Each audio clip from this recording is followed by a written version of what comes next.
பகுதி 2. ஆள் மாறாட்ட குற்றத்தை அர்ஜுன் மீது சிவா சுமத்துகிறான் என்பது சக்திக்கு மிகுந்த எரிச்சலையும் கோபத்தையும் ஏற்படுத்தியது.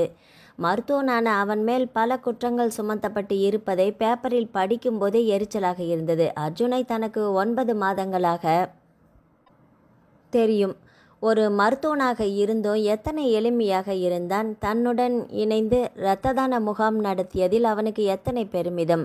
உன்னை மாதிரி பெண்கள் அபூர்வம் என்று 1000 முறையாவது சொல்லி இருப்பானே. அவன் மருத்துவராக இருப்பதும் சேவை மனப்பான்மையுடன் இருப்பதும் தன்னை கவர்ந்தது உண்மை. அதை அவள் மறுக்கவில்லை. அப்பா தன்னை மருத்துவராக ஆசைப்பட்டது அது முடியவில்லை என்பதால் மருமகன் மருத்துவராக இருக்க வேண்டும் என்ற எண்ணத்தில் அல்லவா அவனை அப்பாவிடம் அழைத்து செல்ல வைத்தது. ஆனால் பெயர் மாற்றத்தில் துவங்கி இந்த உலகத்தில் உள்ள அனைத்து கிரிமினல் குற்றங்களையும் சுமத்த சிலர் தயாராக இருக்கின்றனரே. என் மனைவி சொல்கிறாளே என்று என் வாயை உடனே மூடிக்கொள்ளலாம் சக்தி. ஆனால் சட்டம் தன் கடமையை செய்தே தீரும். சரி, இப்போது நீ என்ன செய்ய போகிறாய் என்று சொல்லு. இன்னும் ஜெயநகர் காவல் நிலையம் போகும் உத்தேசத்தில் இருக்கிறாயா என்று நிதானமாக விசாரித்த சிவாவை திரும்பி முறைத்தாள். என்ன நக்கலா? அங்கே போய் நான் என்ன செய்ய போகிறேன் என்று ஆத்திரத்துடன் கேட்டாள் சக்தி. என் மேலே கோபப்பட்டு முறைத்து எந்த பயனும் இல்லை. நீ பல விஷயங்களில் பல இடங்களில் உன் கூர்மையான புத்திசாலித்தனத்தை நிரூபித்திருக்கிறாய். அர்ஜுன் விஷயத்தில் எப்படி சரிக்கினாய் என்றுதான் இன்னும் எனக்கு புரியவில்லை. ஒருவேளை இதுதான் காதல் கண்ணை மறைக்கும் மாயமோ என்று முடிக்கும் முன்பே நின்றிருந்த இடத்தில் கிடந்த சோஃபாவின் குஷனை தூக்கி அவன் மேல் எறிந்தாள் சக்தி. எதிர்பாராமல் வீசப்பட்ட குஷன் மேலே விழுந்திருந்தாலும் பெரிதாக ஒன்றும் ஆகியிருக்காதுதான். ஆனால் அதை லாவகமாக பிடித்து அருகே வைத்தவன் எழுந்து நிதானமாக நடந்து அருகே வந்தான். அவன் தன்னை நோக்கி நடந்து வந்த அந்த 30 வினாடிகளில் கோபமாக எதுவும் பேசியிருந்தால் கூட அவளுக்கு பரவாயில்லை போல தோன்றியது. அடுத்தவர் வீட்டிற்கு வந்து இருக்கிறோம், தன் நடவடிக்கை சற்றே அளவு கூடுதல் என்பதை அவளின் நியாய புத்தி கூறியதால் அவளின் குற்ற உணர்வு மேலும் கூடியது. தனக்கு நேர் எதிரே வந்து நின்று கூர்மையான பார்வையால் தன் முகத்தை மட்டுமே வெறித்தவனின் கண்களில் கோபம் இருந்ததா அல்லது வேறு ஏதாவது உணர்வா என்று அவளால் பிரித்தறிய முடியவில்லை. அவனின் மௌனம் அவளை மேலும் படுத்த சாரி என்று முணுமுணுத்தாள். எதற்கு சாரி? கடுமையாக வந்தது அவனின் பதில் கேள்வி. நீங்கள் பேசி பேசி என்னை ரொம்ப டிஸ்டர்ப் பண்ணுறீங்க. அந்த கோபத்தில் நான் கண் தெரியாது மூளை வேலை செய்யாத தருணங்கள் பட்டியலில் காதலோடு இப்போது கோபத்தையும் சேர்த்து கொள்ள வேண்டுமோ என்று மருத்துவனாக இருந்துமே எத்தனை எளிமையாக இருந்தான். தன்னுடன் இணைந்து இரத்த தான முகாம் நடத்தியதில் கண் தெரியாத மூளை வேலை செய்யாத தருணங்கள் பட்டியலில் காதலோடு இப்போது கோபத்தையும் சேர்த்து கொள்ள வேண்டுமா என்ற அவனின் கேள்வி கத்தியின் கூர்மையோடு வெளிவர அவள் கோபமாக பெருமூச்சு ஒன்றை வெளியேற்றினாள். இதோ இப்படி தான் செய்கிறதெல்லாம் நீங்கள் செய்துட்டு கடைசியில் ஒவ்வொரு முறையும் என்ன குற்றவாளி கூண்டில் நிற்க வைத்து கேள்வி கேட்க வேண்டியது. என்னைக்காவது நீங்கள் வார்த்தைகளை கவனித்து அடுத்தவர் மனம் புண்படாமல் பேசுகிறீங்களா என்று சொன்னவளின் குரலில் ஏமாற்றமும் ஆதங்கமும் குற்றம் சொல்லும் தொனியும் கலந்திருந்தது. இனி நீ ஏதாவது தவறு செய்தால் நான் எதுவும் பேசப்போவதில்லை. விசாரணை எதுவுமின்றி நேரடியாக தண்டனை தான் என்றவன் என்ன செய்ய போகிறான் என்ற தவிப்புடன் சக்தி பார்த்து கொண்டு இருக்கையிலேயே அவன் அவளின் இடுப்பை வளைத்து 2 கைகளிலும் ஏந்தினான். சிவா ப்ளீஸ், நோ வேண்டாம், விடுங்க என்று அவள் பல்லை கடித்து வார்த்தைகளை துப்பியதற்கும் அவன் பிடியிலிருந்து விடுபட முயன்று திமிரியதற்கும் எந்த பலனுமே இல்லை. அவளை படுக்கையில் கிடத்தியவன் அவளின் அருகே படுத்து முகம் நோக்கி குனிந்தான். கண்களை இறுக மூடிக்கொண்டவள் முகத்தை வேறுபுறம் திருப்பி அப்புறம் நான் சத்தம் போடுவேன் என்று என்ன சொல்கிறோம் செய்கிறோம் என்று உணராமலே சொல்ல அவன் சிரித்தான். ஆஹாஹா, நல்ல ஜோக் சக்தி. ஆமாம், என்னவென்று சத்தம் போடுவாய் என்று சொல்லி என்ன சொல்லி யாரிடம் என்ன உதவி கேட்பாய்? சொல்லு சொல்லு என்று கேலியாக கேட்டவனின் குரலில் சற்று முன்பு இருந்த தீவிரம் குறைந்து இலகிய பாவனை வந்து இருக்க அவள் அவசரமாக படுக்கையிலிருந்து எழுந்து அமர்ந்தாள்.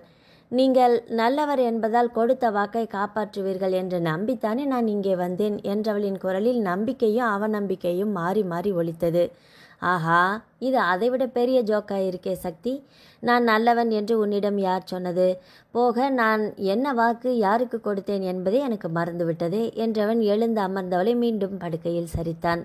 சிவா, எனக்கு அவகாசம் கொடுப்பதாக நேற்றிரவு சொன்னீங்களே, அதுக்குள்ள சொன்னேனா? ஆமாம் சொன்னேன். கூடவே இன்னொன்றும் சேர்த்து சொன்ன ஞாபகம் இருக்கே. விலகி இருப்பது என்றால் என் நிழல் கூட உன்மேல் படாது என்ற அர்த்தத்தில் இல்லை என்று சேர்த்துதானே சொன்னேன். அதை நீ மறந்து விட்டாயா சக்தி என்றவன் குனிந்து அவள் நெற்றியில் மென்மையாக முத்தமிட்டான். இது என் சம்மதமில்லாமல் இப்படி செய்தால் எனக்கு கஷ்டமாக இருக்கு என்று கண்களை மூடி முகத்தை திருப்பி திக்கி திணறியவளுக்கு வினாடியில் இவன் இவ்வளவு மென்மையாக முத்தமிடாமல் கொஞ்சம் முரட்டுத்தனமாக அணுகியிருந்தால் கோபப்பட சுலபமாக இருந்திருக்குமோ என்று தோன்றியது. எனக்கும் ரொம்ப கஷ்டமாக இருக்குது சக்தி என்று அவளை ஒட்டி அவளை மாதிரியே பேசவும் அவள் அவசரமாக மூடியிருந்த கண்களை விழித்து பார்த்தாள். கல்யாணம் முடிஞ்ச பிறகு இவ்வளவு அழகான பொண்டாட்டியை தொடாமல் சும்மா பக்கத்தில் வந்து வச்சு வேடிக்கை பார்ப்பது எனக்கு கூட ரொம்ப கஷ்டமாக தான் இருக்குது சக்தி என்று பாவனையுடன் சொல்ல அவள் எரிச்சலுடன் அவனை வேகமாக தள்ளிவிட்டு கட்டிலை விட்டு இறங்கி வெளியேறினாள். தன்னால் எப்படி உள்ளே இருந்து கொண்டு பிறரிடம் உதவி கோர முடியாதோ அதே மாதிரி தானே 4 பேருக்கு நடுவில் இருந்தால் அவனாலும் எல்லை மீறி சீண்ட முடியாது என்ற நம்பிக்கையுடன் அவள் வெளியேற அவன் புன்னகையுடன் கட்டிலில் படுத்தான்.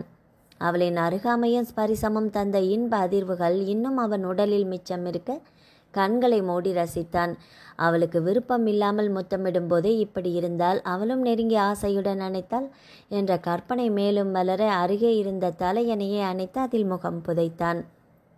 அறையை விட்டு வேகமாக வந்தவளுக்கு மேல் மூச்சு கீழ் மூச்சு வாங்க அப்படியே வாசலுக்கு வந்தாள். வாசலில் இருந்து வராண்டாவில் ஓய்வாக மாலை பேப்பரை பிரித்து பார்த்து கொண்டிருந்த பிரசன்னகுமாரை பார்த்ததும் சற்றே தயங்கினாள். அதற்குள் காலடி ஓசை கேட்டு நிமிர்ந்தவர், சக்தியா, ஏன் இங்கேயே நின்னுட்ட, வா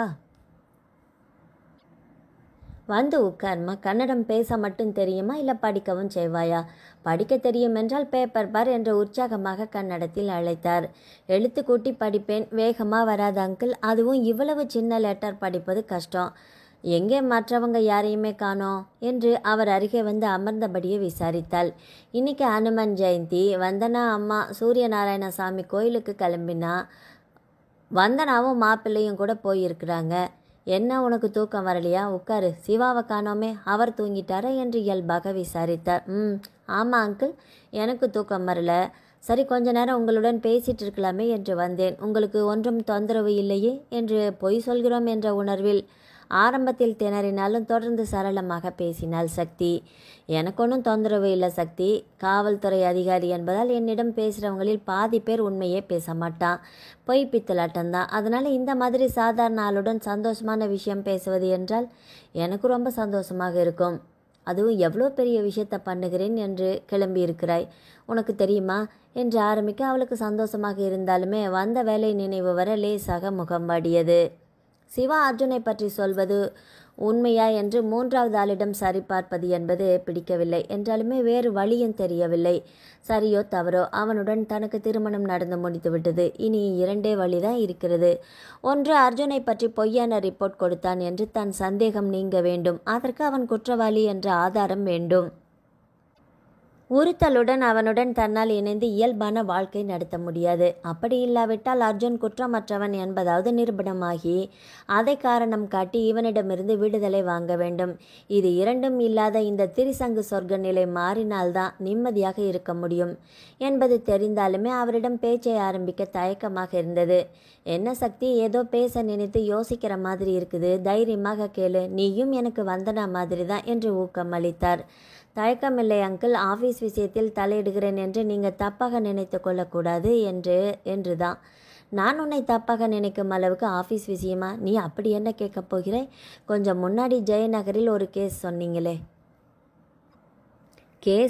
கேஸா நான் சொன்னேன்? நீ தானே எஸ்பி ஹாஸ்பிட்டல் நடத்திய இரத்த தான முகாமிற்கு வந்ததாக சொன்னாய்.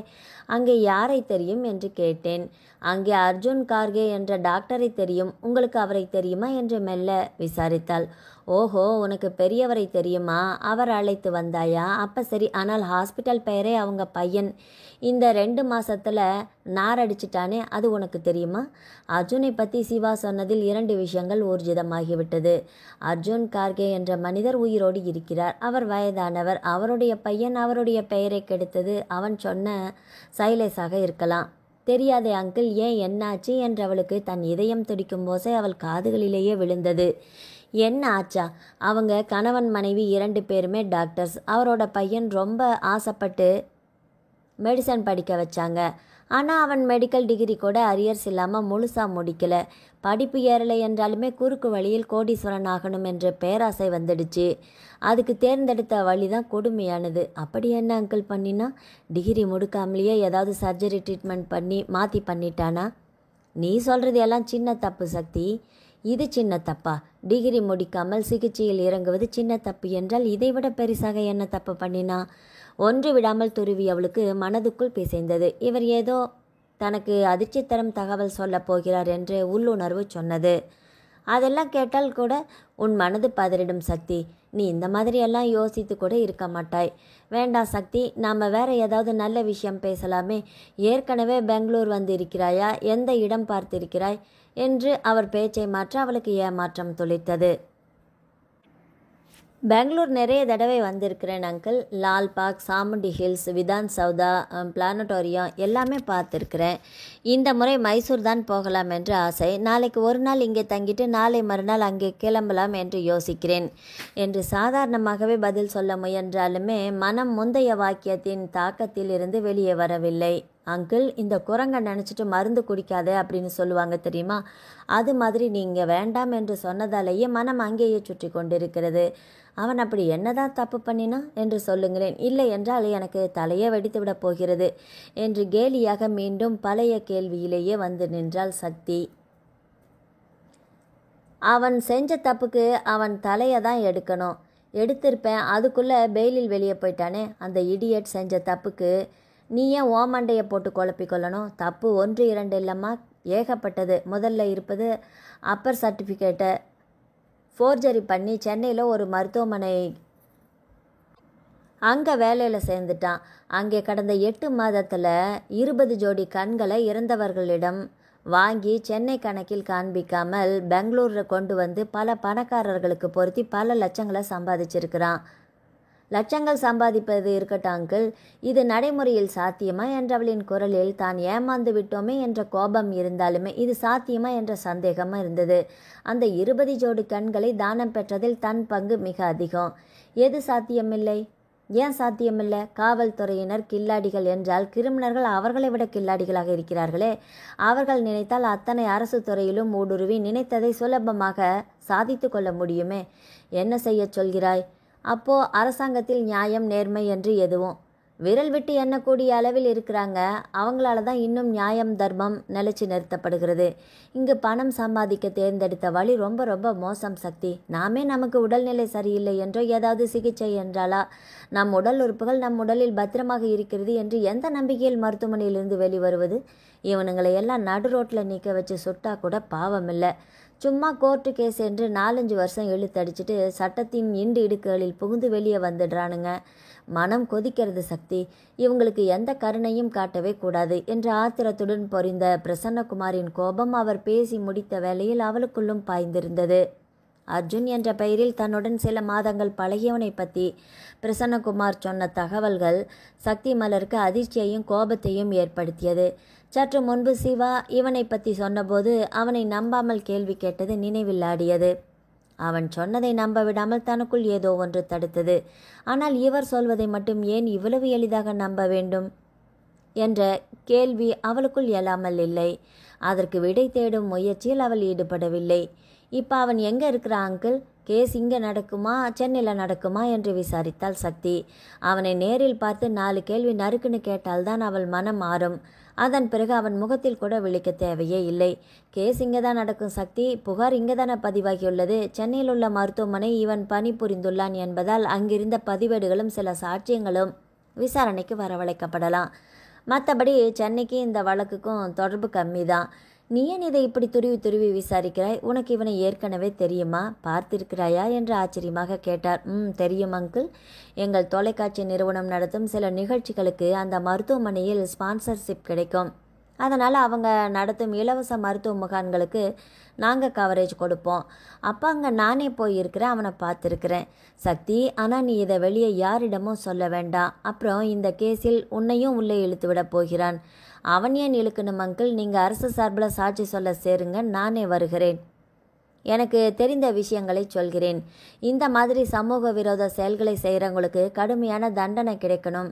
அதை விட்டுட்டு எனக்கென்ன என்று எல்லாருமே ஒதுங்கி போனால் எப்படி என்று ஆவேசமாக சொல்ல அவர் அவளை ஆசுவாசப்படுத்தினார். நீ சொன்னதை நான் நினைவில் வைத்து கொண்டு செய்கிறேன். ஆனால் இங்கேயே என்னால் போதுமான ஆதாரங்களை திரட்ட முடிந்தால் நான் உன்னை தொந்தரவு பண்ணவில்லை. தேவைப்பட்டால் பயன்படுத்தி கொள்கிறேன். ஓகேவா? கோயிலுக்கு போனவங்க திரும்பி வந்துட்டாங்க பாரு. வந்தனா வரும்போதே ஹோட்டலில் சாப்பாடு வாங்கி வருகிறேன் என்று சொல்லியிருக்கிறாள். நீ போய் சிவாவை சாப்பிட கூட்டி கொண்டு வா என்று கிளப்பினார் அவளை. அறைக்கு திரும்பி வரும்போது மனம் யோசனையில் மூழ்கி கிடந்தது. தனக்கு என்று தேர்ந்தெடுத்தவனின் தகுதி என்ன என்பது வெட்ட வெளிச்சமானதில் அவள் அதிர்ந்து போயிருந்தாள். 9 மாதங்கள் அவனுடன் தினசரி அடிப்படையில் சந்தித்திருக்கிறாள். அவன் வண்டவாளமும் இப்படி என்றால் தன் தந்தை தனக்காக தேர்ந்தெடுத்தவனின் கதை என்னவாக இருக்குமோ தெரியவில்லையே. அப்பாவுக்கு எத்தனை நாட்களாக தெரியும் இவனை? இவன் நல்லவனா? ஆமாம், நல்ல கேள்வி. அதை கேட்பதற்கு இதுதான் மிக நல்ல நேரம். இவனை அப்பா கை காட்டிய போது கேட்டிருக்க வேண்டிய கேள்வியை 3 வாரங்கள் கழித்து திருமணம் முடிந்த பின்னாடி கேட்கிறாய். ரொம்பத்தான் அழகு. தன் மூளையை சென்னை மெரினா பீச்சில் பொதுமக்கள் பார்வைக்கு வைக்க வேண்டும். அதுதான் அர்ஜுன் விஷயத்தில் எப்படி சரிக்கினாய் என்று அவனே சொன்னானே. நல்ல மாட்டுக்கு ஒரு சூடு. ஆனால் நாளைக்கே நிலைமை மாறும். தனக்கோ பட்ட பின்பும் புத்தி வரவில்லை. அப்பா கை காட்டிய மாப்பிள்ளைக்கு கழுத்தை நீட்டியாகிவிட்டது. ஆனால் இல்லையே, அப்பா அவனை கேட்கவில்லை என்று நேற்று சொன்னானே. அப்படியென்றால் ஒருவேளை இவன் தன்னை விரும்பி கேட்டானா? சிந்தனை அதே இடத்தில் பிரேக் அடித்து நின்றது. சிந்தனை மட்டுமில்ல, கால்களும். அவள் யார் மீதோ மோதி நடையையும் நிறுத்தியிருந்தாள். யார் மீதோ என்ன, அவளுடைய நினைவுகளின் நாயகனே தன் முன்னால் நின்றிருக்கிறான். ஹேய் சக்தி, தூக்கம் வந்தால் படுத்து தூங்கணும். அதை பண்ணாமல் இப்படி நடக்கும்போது கண்ணை திறந்து கொண்டே தூங்குகிறாயா என்று அவளை தாங்கி நிறுத்தியபடியே சிவகணேஷ் கேலியாக கேட்டான். நான் ஒன்றும் தூங்கலை. நீங்கள் வந்ததை கவனிக்கலை என்று முணுமுணுத்து விட்டு உள்ளே போக முயன்றாள். கையை பற்றி நிறுத்தினான். உன் கண்ணில் படாமல் போக நான் என்ன 4 முழ நீளத்தில் இருக்கும் பல்லியா? இப்படி முழுசா 4 இன்ச்சு நீளத்தில் இருக்கும் பல்லியா? இப்படி முழுசா 6 அடி உயரத்தில் ஒரு ஆள் வருவது எப்படி கண்ணில் படாமல் போகும் என்று நிறுத்தி வைத்து வம்பு வளர்த்தவனை திரும்பி பார்த்தாள். உண்மைதான். 6 அடி உயரமும் அதற்கேற்ற அளவினான மெலிதான வெண்ணிற காட்டன் குர்தாவில் ஊடுருவும் வரி வடிவமாக தெரிந்த உடற்கட்டும் அப்போதுதான் தூங்கி எழுந்திருந்ததால் முன்னெற்றியில் கலைந்து புரண்ட ஒழுங்கில்லாத கேசமும் புன்னகை பூத்த முகமும் சின்ன கேலி சிரிப்பில் விரிந்திருந்த இதழ்களும் வலது கன்னத்தில் என்னை பார் என்று கவனத்தை ஈர்க்க முயன்ற அந்த அழகு குழியும் கண்ணில் பட்டது கருத்தில் பதியும் முன்னே, என்ன சக்தி, எத்தனை மார்க் வாங்கினேன் என்று கேலி அவளை வெறுப்பேற்றி, பார்டரில் பாஸ், அதுவும் நான் கிராஸ் மார்க் போட்டா என்று அலட்சியமாக அவளை தோல் குலுங்க வைத்தது. அது போதுமே, பாஸ் பண்ணிட்டேனே என்பதே சந்தோஷந்தான். அதுவும் பெரிய மனசு பண்ணி கிராஸ் மார்க் போட்டது டபுள் சந்தோஷந்தான். இதை கொண்டாடணுமே. டின்னர் சாப்பிட வெளியில் போகலாமா என்று சிரிப்போடு கேட்டவனை கேலியாக பார்த்தாள். உங்கள் ஃப்ரெண்டு ஏற்கனவே டின்னர் வெளியிலேருந்து வாங்கிட்டு வந்திருக்கிறாரு. உங்களை சாப்பிட அழைத்து வர சொல்லி தான் அங்கிள் சொன்னதால தான் நானே இங்கே வந்தேன். ஓ சரி, வாங்கி வந்த உணவை வீணடிக்க வேண்டாம். நீயோ நானோ எங்கே போயிட போகிறோம்? இல்லை, ஹோட்டல் தான் எங்கே ஓடி போக போகுது, நாளைக்கு போகலாம் என்று உடனே ஒத்துக்கொண்டது அவளுக்கு ஆச்சரியத்தை ஏற்படுத்தியது. உணவை வீணடிக்க வேண்டாம் என்று சொன்னதோடு தான் சொன்னதே இறுதி முடிவு என்று அவன் பிடிவாதம் பிடிப்பதில்லை என்ற உணர்வும் மனதில் பதிந்தது. வாய்ச்சொல்லில் வீரன் அல்லது சொல்வதை செய்பவனா என்று உணவு வேளையில் கண்ணில் விளக்கண்ணை விட்டு தேடிய போதும் குறை கண்ணில் படவே இல்லை. விஜயும் வந்தனாவும் வாங்கி வந்த உணவை பிரித்து தட்டில் வைக்க முயன்ற போது கை நீட்டி தடுத்தான். நிறைய வெரைட்டி இருக்கும்போது அப்படியே சாப்பிட வேண்டாம் விஜய், பெரிய பாத்திரத்தில் மாற்றிவிட்டால் யாருக்கு எவ்வளவு வேண்டுமோ அந்த அளவு எடுத்து சாப்பிடலாம். மிச்சத்தை வேற யாருக்காவது கொடுக்கலாமே என்றதில் ஆரம்பித்து தட்டில் மிச்சம் வைக்காமல் சுத்தமாக சாப்பிட்டது. எந்த உணவையும் இது பிடிக்காது என்று ஒதுக்கி வைக்காதது, பிடிக்கும் என்று வரிந்து கட்டி ஒரு கை பார்க்காதது என்று அவள் கண்ணில் பட்ட நல்ல பழக்கங்களே அதிகமாக இருக்க அவளுக்கு திருப்தியாக இருந்தது. அவனிடம் இன்னும் கொஞ்சம் நேரம் இணக்கமாக பேசிக்கொண்டு இருக்க வேண்டும், சண்டை போடக்கூடாது என்று மனதிற்குள் முடிவெடுத்து அறைக்குள் வந்தாள். அவளது பாவனையை அவனாலுமே உணர முடிந்தது. தூக்கம் வருதா சக்தி என்று கேட்டபடி சோஃபாவில் அமர்ந்தவனை பார்த்து மறுப்பாக தலையசைத்தபடியே சொல்லுங்க என்று அருகில் அமர்ந்தாள். விஷயம் எதுவும் இல்லை, சும்மா கொஞ்ச நேரம் பேசலாமே என்றுதான் கேட்டேன். மாலையில் விஜய் வந்தனா கூட இல்லாமல் நீ 1.5 மணி நேரம் எங்கே செலவு பண்ணினாய் என்றவனின் குரலில் குறுகுறுப்பு. அங்கிளிடம் அவரோட வேலை பற்றி பேசிகிட்டு இருந்தேன். நான் என் வேலை பற்றி சொன்னேன் என்றவளின் குரல் தாழ்ந்து இருந்ததோடு கண்களும் தரையை பார்த்திருந்தது. இவனிடம்தான் பேசிய முறை சரியில்லை என்று ஒப்புதல் வாக்குமூலத்தை அவளின் பாவனை சொல்ல அவனின் மனம் வேறு எண்ணி இறுகியது. தான் சொன்ன விஷயங்களை 3வது நபரிடம் விசாரித்து உறுதி செய்திருக்கிறாளா? ஓ, என்ன சொன்னார்? நீங்கள் கோடி காட்டிய விஷயங்களை அவர் விளக்கமாக சொன்னார். உனக்கு பிடிச்ச மாதிரி பேசினாரா இல்லை உண்மையை பேசினாரா? என்ன உளறுகிறீர்கள்? உண்மை கசப்பாக இருப்பதால் உளறலாகத்தானே தெரியும். ஆனால் யார் யாரோ எத்தனையோ விதமாக எப்படி விளக்கமாக சொன்னாலுமே சைலேஷ் பற்றிய உண்மைகளை நம்ப முடியலை இல்லை சக்தி என்று அலட்சியமாக கேட்க அவள் நிமிர்ந்து பார்த்தாள். கொஞ்ச நேரம் ஒழுங்காக பேசினானே என்று பார்த்தால் மீண்டும் ஆரம்பித்து விட்டான். தனிமையில் ஒன்று, பிறர் முன்னிலையில் ஒன்று என்று இவன் தன்னிடம் இரட்டை வேடம் போடுகிறானோ? நீங்கள் என்ன என் மனசுக்குள்ளே புகுந்து பார்த்தீங்களா என்று சக்தி ஆத்திரமாக கேட்டது அவனுக்கு எரிச்சலை ஏற்படுத்தியது. நீ எவ்வளவு அப்செட்டாக இருக்கிறாய் என்று உன் அங்க அசைவுகள் அப்பட்டமாக காட்டுது. அப்செட்டாக இருக்க என்ன காரணம் என்று தெரியுமா? நீங்கள் அங்கே சக்தி இங்கே சுற்றி நான் தவிர்க்க விரும்புகிற விஷயங்களை பற்றி தான் பேச்சை நிறுத்துறீங்க. நான் ஏதாவது சாதாரணமாக பேசலாமா? நீங்கள் உங்களை பற்றி சொல்லுங்களேன் ப்ளீஸ் என்று எரிச்சலை அடக்கி கொண்டு சாதாரணமாக பேச முயல அவளின் வார்த்தைகளில் அவனுக்கு எரிச்சல் வந்தது. என்னை பற்றி உனக்கு என்ன தெரியும்? தெரியாது என்பதே எனக்கு தெரியாதா? அதனால் உனக்கு என்ன தெரியணுமோ கேளு, நான் பதில் சொல்கிறேன். நானே என் எரிச்சலை அடக்கி சாதாரணமாக பேச முயற்சி பண்ணிகிட்ருக்கிறேன். நீங்கள் எப்படி சிடு சிடுன்னு பேசுகிறீங்க? நான் சிடு சிடுன்னு பேசுகிறேன்னா நேரம்தான். கல்யாணத்துக்கு முன்னால் பேச வேண்டியதெல்லாம் கல்யாணம் முடிஞ்சு தேனிலவில் பேசுகிறாய். பேர் என்ன, படிப்பு, தொழில் என்ன என்று இப்போ நேர்முக தேர்வு நடத்தப் போகிறாயா? கல்யாணத்துக்கு முன்னாடி இருந்து 3 வாரத்தில் நீங்கள் என்னிடம் 100 முறை நேரில் பேசுனீங்க, 1000 முறை ஃபோனில் பேசுகிறீங்க. அப்போ கேட்க வேண்டியதை கேட்காம மறந்துட்டு இப்போ வந்து உங்களை கேட்குறேன் என்றவளின் குரலில் இருந்த நக்கல் அவனுக்கு புரியாமல் இல்லை. நான் கல்யாணத்திற்கு முன்னால் உன்னை பார்க்காததுக்கு காரணம் இருக்குது. எனக்கு முக்கியமான வேலை இருந்தது. ஆமாம், நீங்கள் ரொம்ப பிஸியாக இருந்திருப்பீங்க. வாழ்க்கை துணையாக வரப்போகும் பெண்ணை பார்ப்பதா முக்கியம்? வேலை தானே முக்கியம். அது என்ன வேலை என்று தெரியாமல் பேசுகிறாயே? சைலேஷால் உனக்கு ஏதாவது ஆபத்து வரக்கூடும் என்று எதிர்பார்த்தேன். அதனால் உன் பாதுகாப்பை உறுதி செய்வது என் முதல் கடமை என்று நினைத்தேன். அதோடு என்று ஆரம்பித்தவன் பேச்சை பாதியில் நிறுத்தினான். நான் உன்னை விரும்புகிறேன் என்று என் காதலை உன்னிடம் சொல்லும் நேரத்தில் அந்த அன்பை புரிந்து கொள்ளும் மனநிலையில் நீ இருக்க வேண்டும் என்று எதிர்பார்த்தேன். அதற்கு சாதகமான சூழ்நிலை இல்லை என்று சொல்ல வந்தவன் அப்படியே விழுங்கினான். சட்டத்துக்கு விரோதமான முறையில் என்னால் அவனுக்கு சில நன்மைகள் கிடைத்தது என்று தான் இவ்வளவு நேரம் நினைத்திருந்தேன். இப்போ நீங்கள் என்ன இன்னொரு புது கதை சொல்கிறீங்க என்று அவன் மனநிலை புரியாமல் சைலேஷால் தனக்கு என்ன ஆபத்து வரக்கூடும் என்பது புரியாததால் எரிச்சலோடு கேட்டாள். உனக்கு உலக நிலவரமே தெரியலையே சக்தி. உன்னால் கோடி கோடியாக பணம் சம்பாதித்த ஒருவன் அந்த பணம் திடீரென்று நின்று விட்டால் அதற்கு என்ன காரணம் என்று ஆராய மாட்டானா? அந்த நஷ்டத்தை ஈடுகட்ட முயற்சி செய்ய மாட்டானா? உங்கள் அப்பா பணக்காரர், உன்னை கடத்தி வைத்து கொண்டு அவரிடம் பணம் கேட்டால் மைகாட், நீங்கள் எப்படி உங்கள் கேஸை எல்லாமே துப்பறீங்க என்று எனக்கு இப்போ தான் புரியுது.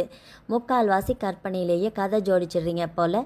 நான் ஏன் ஜோடிக்கணும்? மற்ற கேஸில் எப்படியோ தெரியல, ஆனால் இந்த கேஸில் எங்கள் அப்பா உங்களை சந்தித்து இந்த கேஸை கொடுக்கும்போது இந்த உலகத்தில் இருக்கும் அவன் செய்யாத ஒவ்வொரு செயலையுமே குற்றமாக சித்தரிக்க முடிவு பண்ணிட்டீங்களா என்று அவள் கேட்டபோது அதுவரை அவன் சிரமப்பட்டு இழுத்து பிடித்து வைத்திருந்த பொறுமை பறந்தது. சூப்பர் சக்தி, அவன் செய்யாத ஒவ்வொரு செயலையும் குற்றமாக சித்தரிக்க நான் முயற்சி செய்வதை ரகசியமாக வைத்திருந்தேன்.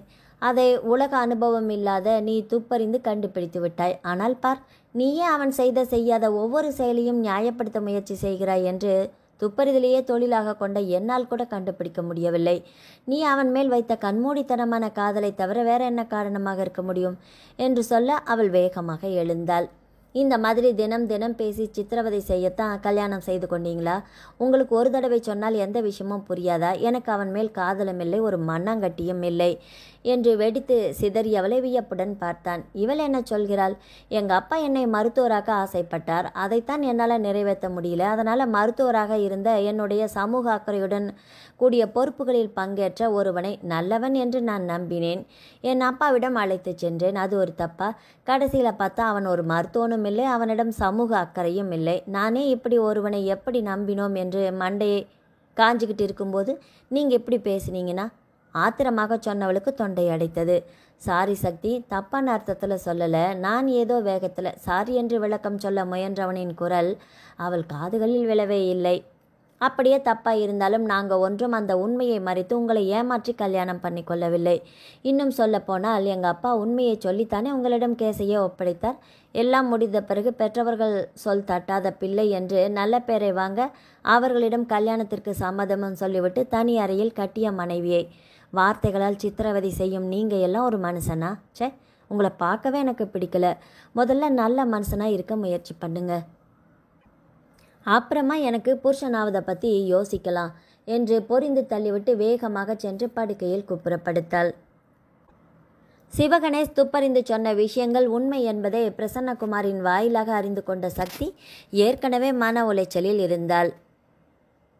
தன் எரிச்சலை சிவாவிடம் காண்பிக்கக்கூடாது என்பதை உணர்ந்ததாலேயே அவள் சகஜமாக இருக்க பெரிதும் முயற்சி செய்தாள். நடுவில் அவனுடைய சீண்டல் பேச்சினால் சில நிமிடங்கள் பொறுமை இழந்து குறை கூறும் மனப்பான்மை தலை தூக்கினாலும் உணவு மேஜையிலிருந்து அறைக்கு திரும்பும்போது தேவையில்லாமல் அவனிடம் சண்டை போடக்கூடாது என்ற உறுதியை எடுத்துக்கொண்டே திரும்பி வந்தாள். இத்தனை முன்னெச்சரிக்கை நடவடிக்கைகளுக்கு பின்பும் நீ அவன் மேல் வைத்த கண்மூடித்தனமான காதலை தவிர வேறு என்ன காரணம் இருக்க முடியும் என்ற அந்த ஒரு கேள்வி அவளின் பொறுமையை உடைத்து வெடிக்க வைத்தது.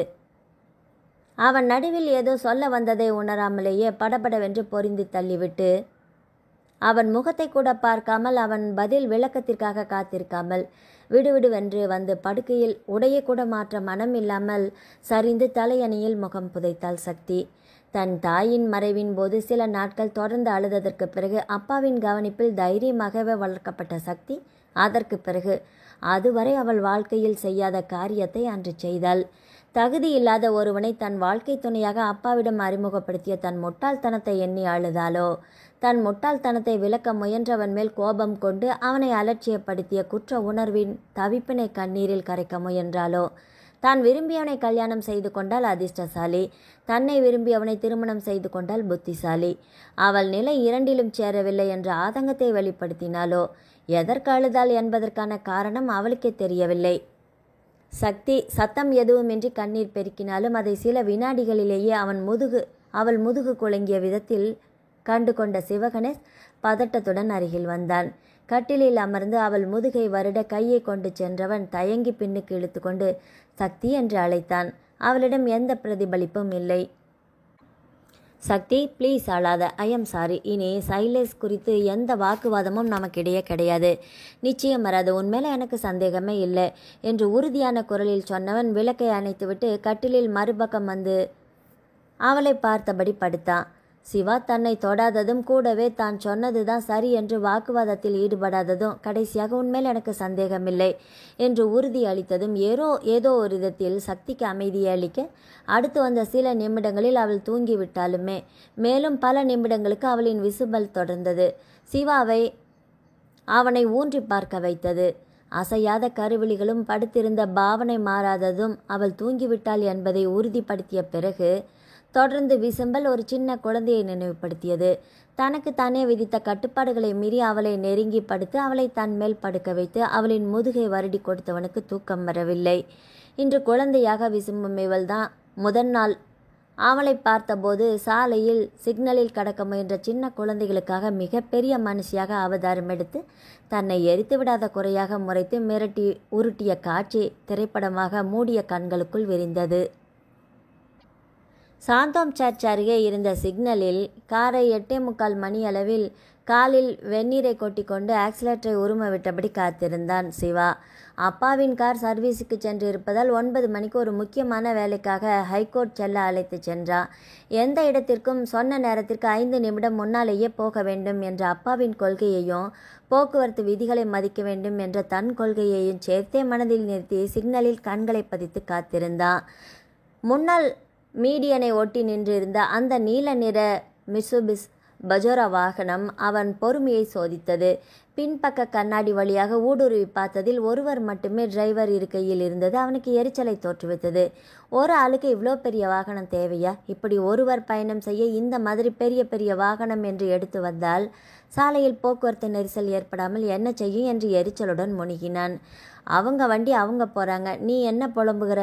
உன்னோட வர நான் யோசிக்கிறதே இதுக்கு தான். தெருவில் போகிறவங்களுக்கு உபதேசம் பண்ண வேண்டியது. கணேஷ், நம்ம வரையில் யோசித்து நடந்து கொள்ளலாமே, அவ்வளவுதான். சரி, அவங்க என்னவோ செய்யட்டும். ஆனால் இவ்வளோ பெரிய காரை ஒரு இருசக்கர வாகனம் போக முடியாத இடைவெளியில் நிறுத்த வேண்டுமா? அந்த அவசியம்தானா? இடது பக்கம் அரை அடி தள்ளி நிறுத்தினா என்ன குறைஞ்சு போவானா? பிறர் தன்னை முந்தி போக அனுமதிக்கக்கூடாது என்ற எண்ணம் தானே. இவர்களை சொல்லி குத்தமில்லை. 20-22 வயசில் பசங்களுக்கு இப்படி போகிற போக்கில் 25 லட்சம் ரூபாய் மதிப்புள்ள வாகனத்தை வாங்கி கொடுக்கும் பெற்றவங்கள தான் சொல்லணும் என்று பொறுமை அப்பா சிரித்தார். கணேஷ், ஏன் இப்படி புலம்புகிறாய்? வண்டி ஓட்டும்போது அமைதியாக இரு. இன்னும் 10 நிமிஷம் இருக்கு, போயிடலாம் என்று அப்பா சொன்ன விளக்கம் கேட்டு புன்னகை செய்தபோது சிக்னல் சிவப்பு விளக்கிலிருந்து பச்சைக்கு மாறியது. முன்னால் நின்றிருந்த வாகனம் கிளம்பும் என்று காத்திருந்த சிவகணேஷ் அது சிக்னல் மாறிய பின்னும் கிளம்பாததில் எரிச்சலாகி வேற வழியின்றி தனது வழக்கத்திற்கு மாறாக நின்றிருந்த வாகனத்தின் வலது பக்கம் ஓவர்டேக் செய்ய முடியாது என்பதால் இடது பக்கம் அந்த வாகனத்தை செல்ல முயன்றபோது சிக்னல் மாறிய பிறகும் வரிசையாக வந்த சீருடை அணிந்த 5 குட்டி குழந்தைகளை பார்த்து கதறி முழு வேகத்தில் பிரேக் பிடித்து வண்டியை நிறுத்தினார் சிவகணேஷ். குழந்தைகள் பாதி வழி வந்த பின்பு மாறிய சிக்னலை பார்த்த பிறகும் அவர்களுக்காக வாகனத்தை கிளப்பாமல் காத்திருந்த நல்ல இதயத்தை புரிந்து கொள்ளாமல் இதுவரை திட்டியது சரியில்லை என்று அவசரமாக திரும்பியது போதுதான் அது அவன் இல்லை அவள் என்பதே புரிந்தது. பார்த்த அந்த முதல் வினாடியே அவளின் முகத்தில் ஜொலித்த கோபத்தை தாண்டி அடர் நீல நிறத்தில் ஜீன்ஸ், தூய வெள்ளையில் ஒரு வானவில் வளைவில் மட்டும் அச்சடிக்கப்பட்ட எளிமையாக இருந்த டி-ஷர்ட், ஷர்ட்டின் குறுக்கே மெல்லிதாக ஒரு ஓடிய கைப்பையின் பிடி, கழுத்தை ஒட்டியிருந்த ஒரே ஒரு மெல்லிய செயின் அவளின் நிறத்திற்கும் சங்கிலியின் நிறத்திற்கும் வித்தியாசமே இல்லாமல் மின்னியது. உயர்த்தி வாரி ரப்பர் பேண்ட் போட்ட குதிரைவால், தலையில் உயர்த்தி மாட்டியிருந்த கருப்பு கண்ணாடி, காலில் ஸ்போர்ட்ஸ் ஷூ என்று இருந்த அவளின் உருவம் அவனின் மனக்கண்ணில் பதிந்தது. கணேஷ், என்ன பார்த்துட்டு இருக்கிற? பின்னாடி எல்லாமே ஹாரன் அடிச்சிட்டு இருக்கிறாங்க பாரு, வண்டியை எடு என்று அப்பாவின் தோளில் தட்டியதும் சுய நினைவுக்கு வந்தான். என்ன மனுஷங்களோ என்று எரிச்சலோடு சொல்லிவிட்டு காரின் கதவை அறைந்து சாத்தியது மட்டுமே கடைசியில் காதில் விழுந்தது. என்ன கணேஷ், ரொம்ப சைலண்ட்டாக இருந்துட்ட? நடு ரோட்டில் அந்த பொண்ணு உன்னை அப்படி திட்டினா? நம்ம மேலே தானப்பா தப்பு. சின்ன குழந்தைகளின் வசதி பார்த்து அவங்க நிற்கும்போது அவசரப்பட்டு இடது பக்கம் ஓவர்டேக் பண்ணியது சரியில்லை. அந்த குழந்தைகளுக்கு ஏதாவது ஆகியிருந்தால் நினச்சி பார்க்கவே பயமாக இருக்குப்பா என்று உடல் சிலிர்த்தவனின் முகம் ஹெல்மெட்டின் அடியில் மறைந்திருந்ததால் அவருக்கு தெரியவில்லை. தூக்கத்தில் புரண்டு அழுத்தமாக தன் மார்பில் புதைந்த மனைவியின் அசைவில் தன் காதல் மனைவியை முதலில் சந்தித்த கடந்த கால நினைவுகளிலிருந்து நிகழ்காலத்திற்கு வந்தான் சிவகணேஷ். காலை 6 மணிக்கு எப்போதும் எழுந்து கொள்ளும் வழக்கத்தில் எழுந்து வந்தவன் மேல் மாடியில் இருந்த பிரசன்னகுமாரின் உடற்பயிற்சி கூடத்திற்கு வந்தான். ஹே சிவா, காலங்காத்தாலேயே எழுந்து வந்துட்ட? நீ லேட்டாக எழுந்திருப்பாய் என்று நினைத்தேனே என்று புன்னகையோடு வரவேற்றார். 12 ஆண்டு கால பழக்கம் அங்கிள், அவ்வளவு சீக்கிரம் மாறாது என்று பதில் சொல்லியபடியே தன் வழக்கமான உடற்பயிற்சிகளை செய்ய ஆரம்பித்தான். 1 மணி நேரம் நீண்ட கடுமையான பயிற்சிகளுக்கு பிறகு பொங்கி வழிந்த வியர்வையை டர்க்கி டவலால் துடைத்தபடி அங்கே இருந்த நாற்காலியில் ஓய்வாக அமர்ந்தவனின் அருகில் பிரசன்னகுமாரும் வந்து அமர்ந்தார். சும்மா சொல்லக்கூடாது சிவா, உன்னை போலவே நேர்மை, தைரியம், சமூக பொறுப்பு எல்லாமே சக்தியிடமும் நிறைய இருக்குது. ஜாடிக்கேத்த மூடி என்று பாராட்டுதலாக சொல்ல அவன் வியப்போடு திரும்பினான். என்ன அங்கிள், சக்தியை பற்றி அரை நாள்லேயே நிறைய தெரிந்து கொண்டீர்கள் போல என்று விசாரித்தான். ஆமாம் சிவா, நேற்று மாலை நீ வண்டி ஓட்டி வந்த களைப்பில் தூங்கிட்டியா? வந்தனா மாப்பிள்ளை எல்லாமே கோயிலுக்கு போயிட்டாங்களா? அப்போ நாங்கள் 2 பேருமே பேசிகிட்டு இருந்தோமே, அப்போது அவள் பேசினதை வச்சு தான் சொல்கிறேன். என்ன தைரியம், என்ன தெளிவு, என்ன தன்னம்பிக்கை. சைலேஷ் கேஸுக்கு அரசு தரப்பு சாட்சியாக வருகிறேன் என்று சொன்னால் தெரியுமா என்று சொல்ல அவன் இனிதாக அதிர்ந்தான். நிஜமாவா அங்கிள்? அப்படியா சொன்னா? கேட்கவே ரொம்ப சந்தோஷமாக இருக்குது. வேறென்ன சொன்னா என்று கேட்டவனின் முகம் மலர்ந்து விகசித்தது. வேறென்ன, இந்த மாதிரி ஆட்களை எல்லாம் சும்மா விடவே கூடாது, கடுமையான தண்டனை கொடுக்கணும் என்று சொன்னாள். நான் தான் உன்னை இப்போதைக்கு தொந்தரவு பண்ணலை, தேவைப்பட்டா அழைக்கிறேன் என்று சொல்லி அனுப்பி வச்சிட்டேன். ஹனிமூன் வந்துட்டு ஆகாத போகாத கிரிமினல்ஸ் பற்றியெல்லாம் 2 பேரும் மாறி மாறி கதை கேட்குறீங்க. அதை விட்டு தள்ளுங்க. இன்று உங்கள் ப்ரோக்ராம் என்ன என்று பேச்சை மாட்டினார். சக்தி எழுந்ததுமே கேட்டுட்டு முடிவு பண்ணணும் அங்கிள். நந்தி கோவில், லால்பாக், பிளானிட்டோரியம். ஏய், என்னதான் அரேஞ்ச் மேரேஜ் என்றாலுமே இப்படியா அவளை பற்றி ஒன்றுமே தெரியாமல் இருப்பேன். இது எல்லாமே அவள் ஏற்கனவே பார்த்துட்டாலாமே. ஏற்கனவே பார்த்தது என்றால் கூட தேனிலவு தம்பதிகள் சந்தோஷமாக ரசிக்கிற மாதிரி தான் இருக்கும். ஒரே இடம் லால்பார்க் தான் சொல்லியிருக்கிறாய். நந்தி கோயில் 40 வயசுக்கு மேலே போகிறது. பிளானிட்டோரியம் 15 வயசுக்கு கீழே போக வேண்டியது. அவள் மைசூர் போகணும்னு சொன்னால் அங்கே கூட்டிகிட்டு போ. மைசூர் சில்க் சேலைகள் ரொம்ப பிரபலமானவை. அவளுக்கு பிடிச்ச மாதிரி நாளை வாங்கி கொடு. மைசூர் நீங்களும் வர்றீங்களா? கார் பெருசு தானே, 7 பேர் போகலாம். ஐயையே, என்ன நீ ரொம்ப புத்திசாலி என்று நினைத்தேனே, இப்படி சொதப்புகிறாயே. எப்போ பார்த்தாலும் கூட்டத்துக்கு நடுவில் அவளை உட்கார வைக்காம தனியாக 2 பேரும் இருங்க. முதல்ல காலை டிஃபனை முடிச்சுட்டு கிளம்புற வழியை பாருங்க. எங்கள் வீட்டில் வந்து தங்க இன்னும் நிறைய காலம் இருக்குது, புரிஞ்சுதா என்று செல்லமாக மிரட்டிய பிரசன்னகுமாரிடம் தான் என்ன நினைத்து அவளை இங்கே அழைத்து வந்தானோ அந்த எண்ணம் நிறைவேறிவிட்டது என்று வெளிப்படையாக சொல்ல முடியாததால் மௌனம் காத்தான் சிவா. சரி அங்கிள், கீழே சக்தி என்ன செய்கிறாள் என்று பார்க்கிறேன். உங்களுக்கு காப்பி இங்கே அனுப்ப சொல்லலாமா என்று கேட்டபடி சிவா இல்லைப்பா, நானும் ஸ்டேஷன் போகணுமே, கிளம்ப வேண்டியது தான் என்று எழுந்தார். மாடியில் இருந்த அறைக்கு வந்து 15 படிகளை புதிய உற்சாகத்துடன் 2 தாவி இறங்கியவன் அறைக்கதவை ஒரு விரலால் மெல்ல தட்ட உள்ளே சத்தமில்லை. குளிக்கிறாளோ என்ற எண்ணத்தில் கதவை திறந்தான். படுக்கையிலோ குளியல் அறையிலோ அவள் இல்லை. எங்கே போயிருப்பாள்? சுழற்றிய கண்களில் பால்கனியில் மெல்லிய அரவம் கேட்க அங்கே சென்றான். ஒருக்களித்திருந்த அந்த கதவின் மறுபுறம் இருந்து பால்கனியில் பொன்னிற உடலின் நிறத்தை பளிச்சென்று காட்டும் வகையில் நல்ல பளபளக்கும் கருப்பு நிறத்தில் உடலை ஒட்டினார் போல இருந்த முக்கால் பேண்ட், ஸ்லீவ்லெஸ் டி-ஷர்ட் அணிந்து 2 கைகளையும் தலைக்கு மேலே தூக்கி குவித்து ஒற்றை காலில் சூரியன் உதிக்கும் கீழ் திசை நோக்கி நின்று ஆழ்ந்த மூச்சுக்களை எடுத்து சூரிய நமஸ்காரம் செய்தபடி இருந்த சக்தி மலரின் அழகோவியம் போன்ற தோற்றம் சிவாவின் மனதில் சிக்கென்று பதிந்தது. காலையில் 6 மணிக்கு வழக்கம் போல விழிப்பு வந்ததும் கண்களை திறந்த சக்திக்கு முதல் சில வினாடிகள் தான் எங்கே இருக்கிறோம் என்பதே புரியவில்லை. சில வினாடிகள் கழித்தே தான் பெங்களூரில் வந்தனாவின் வீட்டில் இருப்பதும் புரிந்தது. அவசரமாக படுக்கையை திருப்பி பார்த்தால் சிவா இல்லை. அதற்குள் எழுந்து விட்டானா? நேற்று அவன் தனக்கு முன்னால் எழுந்து விட்டானே, பின் தூங்கி முன் எழும் கணவன் போல என்று அலட்சியமாக உதட்டை பிதுக்கி படுக்கையிலிருந்து எழுந்தாள். குளியல் அறையிலும் அவன் இல்லை என்பது வியப்பை அளித்தது. துளாவிய கண்களில் சோஃபாவில் முடித்து போட்டிருந்த துண்டும் மாற்றி இருந்த இரவு உடையும் பட்டி எங்கோ வெளியே போயிருக்கிறான் என்ற தகவலை சொன்னது. முகம் கழுவி வெளியே வந்தவளுக்கு புது இடம் என்றாலும் கூட அசந்து தூங்கிய புத்து உணர்வுடன் எழுந்திருக்கிறாளே. சாதாரணமாக அவள் தூங்க அதிகம் சிரமப்பட மாட்டாள் தான். ஆனால் நேற்று ஒரு வாக்குவாதத்திற்கு பின்பு அந்த தாக்கம் இல்லாமல் தூங்கி எழுந்தது வியப்பை அளித்தது தான். இது மாதிரி வெளியே அணியும் உடையுடன் தூங்குவது இதுதான் முதல் முறை. பழைய சண்டையை நினைக்காதே, ஒவ்வொரு நாளும் புதிது. அதை பழைய நினைவுகளுடன் துவங்க வேண்டியதில்லை. தோலை குலுக்கி உலகத்திற்கு வேண்டிய உணவை தயாரிக்கும் அபரிதமான சக்தியை தான் தவறாமல் அளிக்கும் கண் முன்னால் தோன்றும் சூரிய கடவுளுக்கு நன்றி சொல்லும் பணியில் இறங்கினாள். கவனத்தை குவித்து சூரிய நமஸ்காரம் செய்து கொண்டிருந்த சக்திக்கு கதவு திறக்கும் ஓசை மிக மெல்லிதாக கேட்டது. அவன் கூடவே சக்தி என்று தன்னை தேடுவது கேட்டாலுமே பதில் குரல் கொடுக்க மனம் வரவில்லை.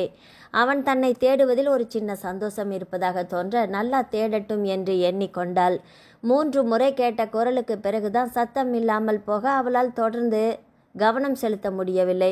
ஒருவேளை தன்னை காணோம் என்று வீட்டில் உள்ளவர்களிடம் விசாரித்தால் நல்லா இருக்காதே. அவசரமாக கதவை திறந்து ஓரடி எடுத்து வைத்தவளுக்கு அங்கே சோஃபாவில் தனக்கு முதுகு காட்டி அமர்ந்து பேப்பர் படித்து கொண்டிருந்ததை பார்த்ததும் சப்பென்று போனது.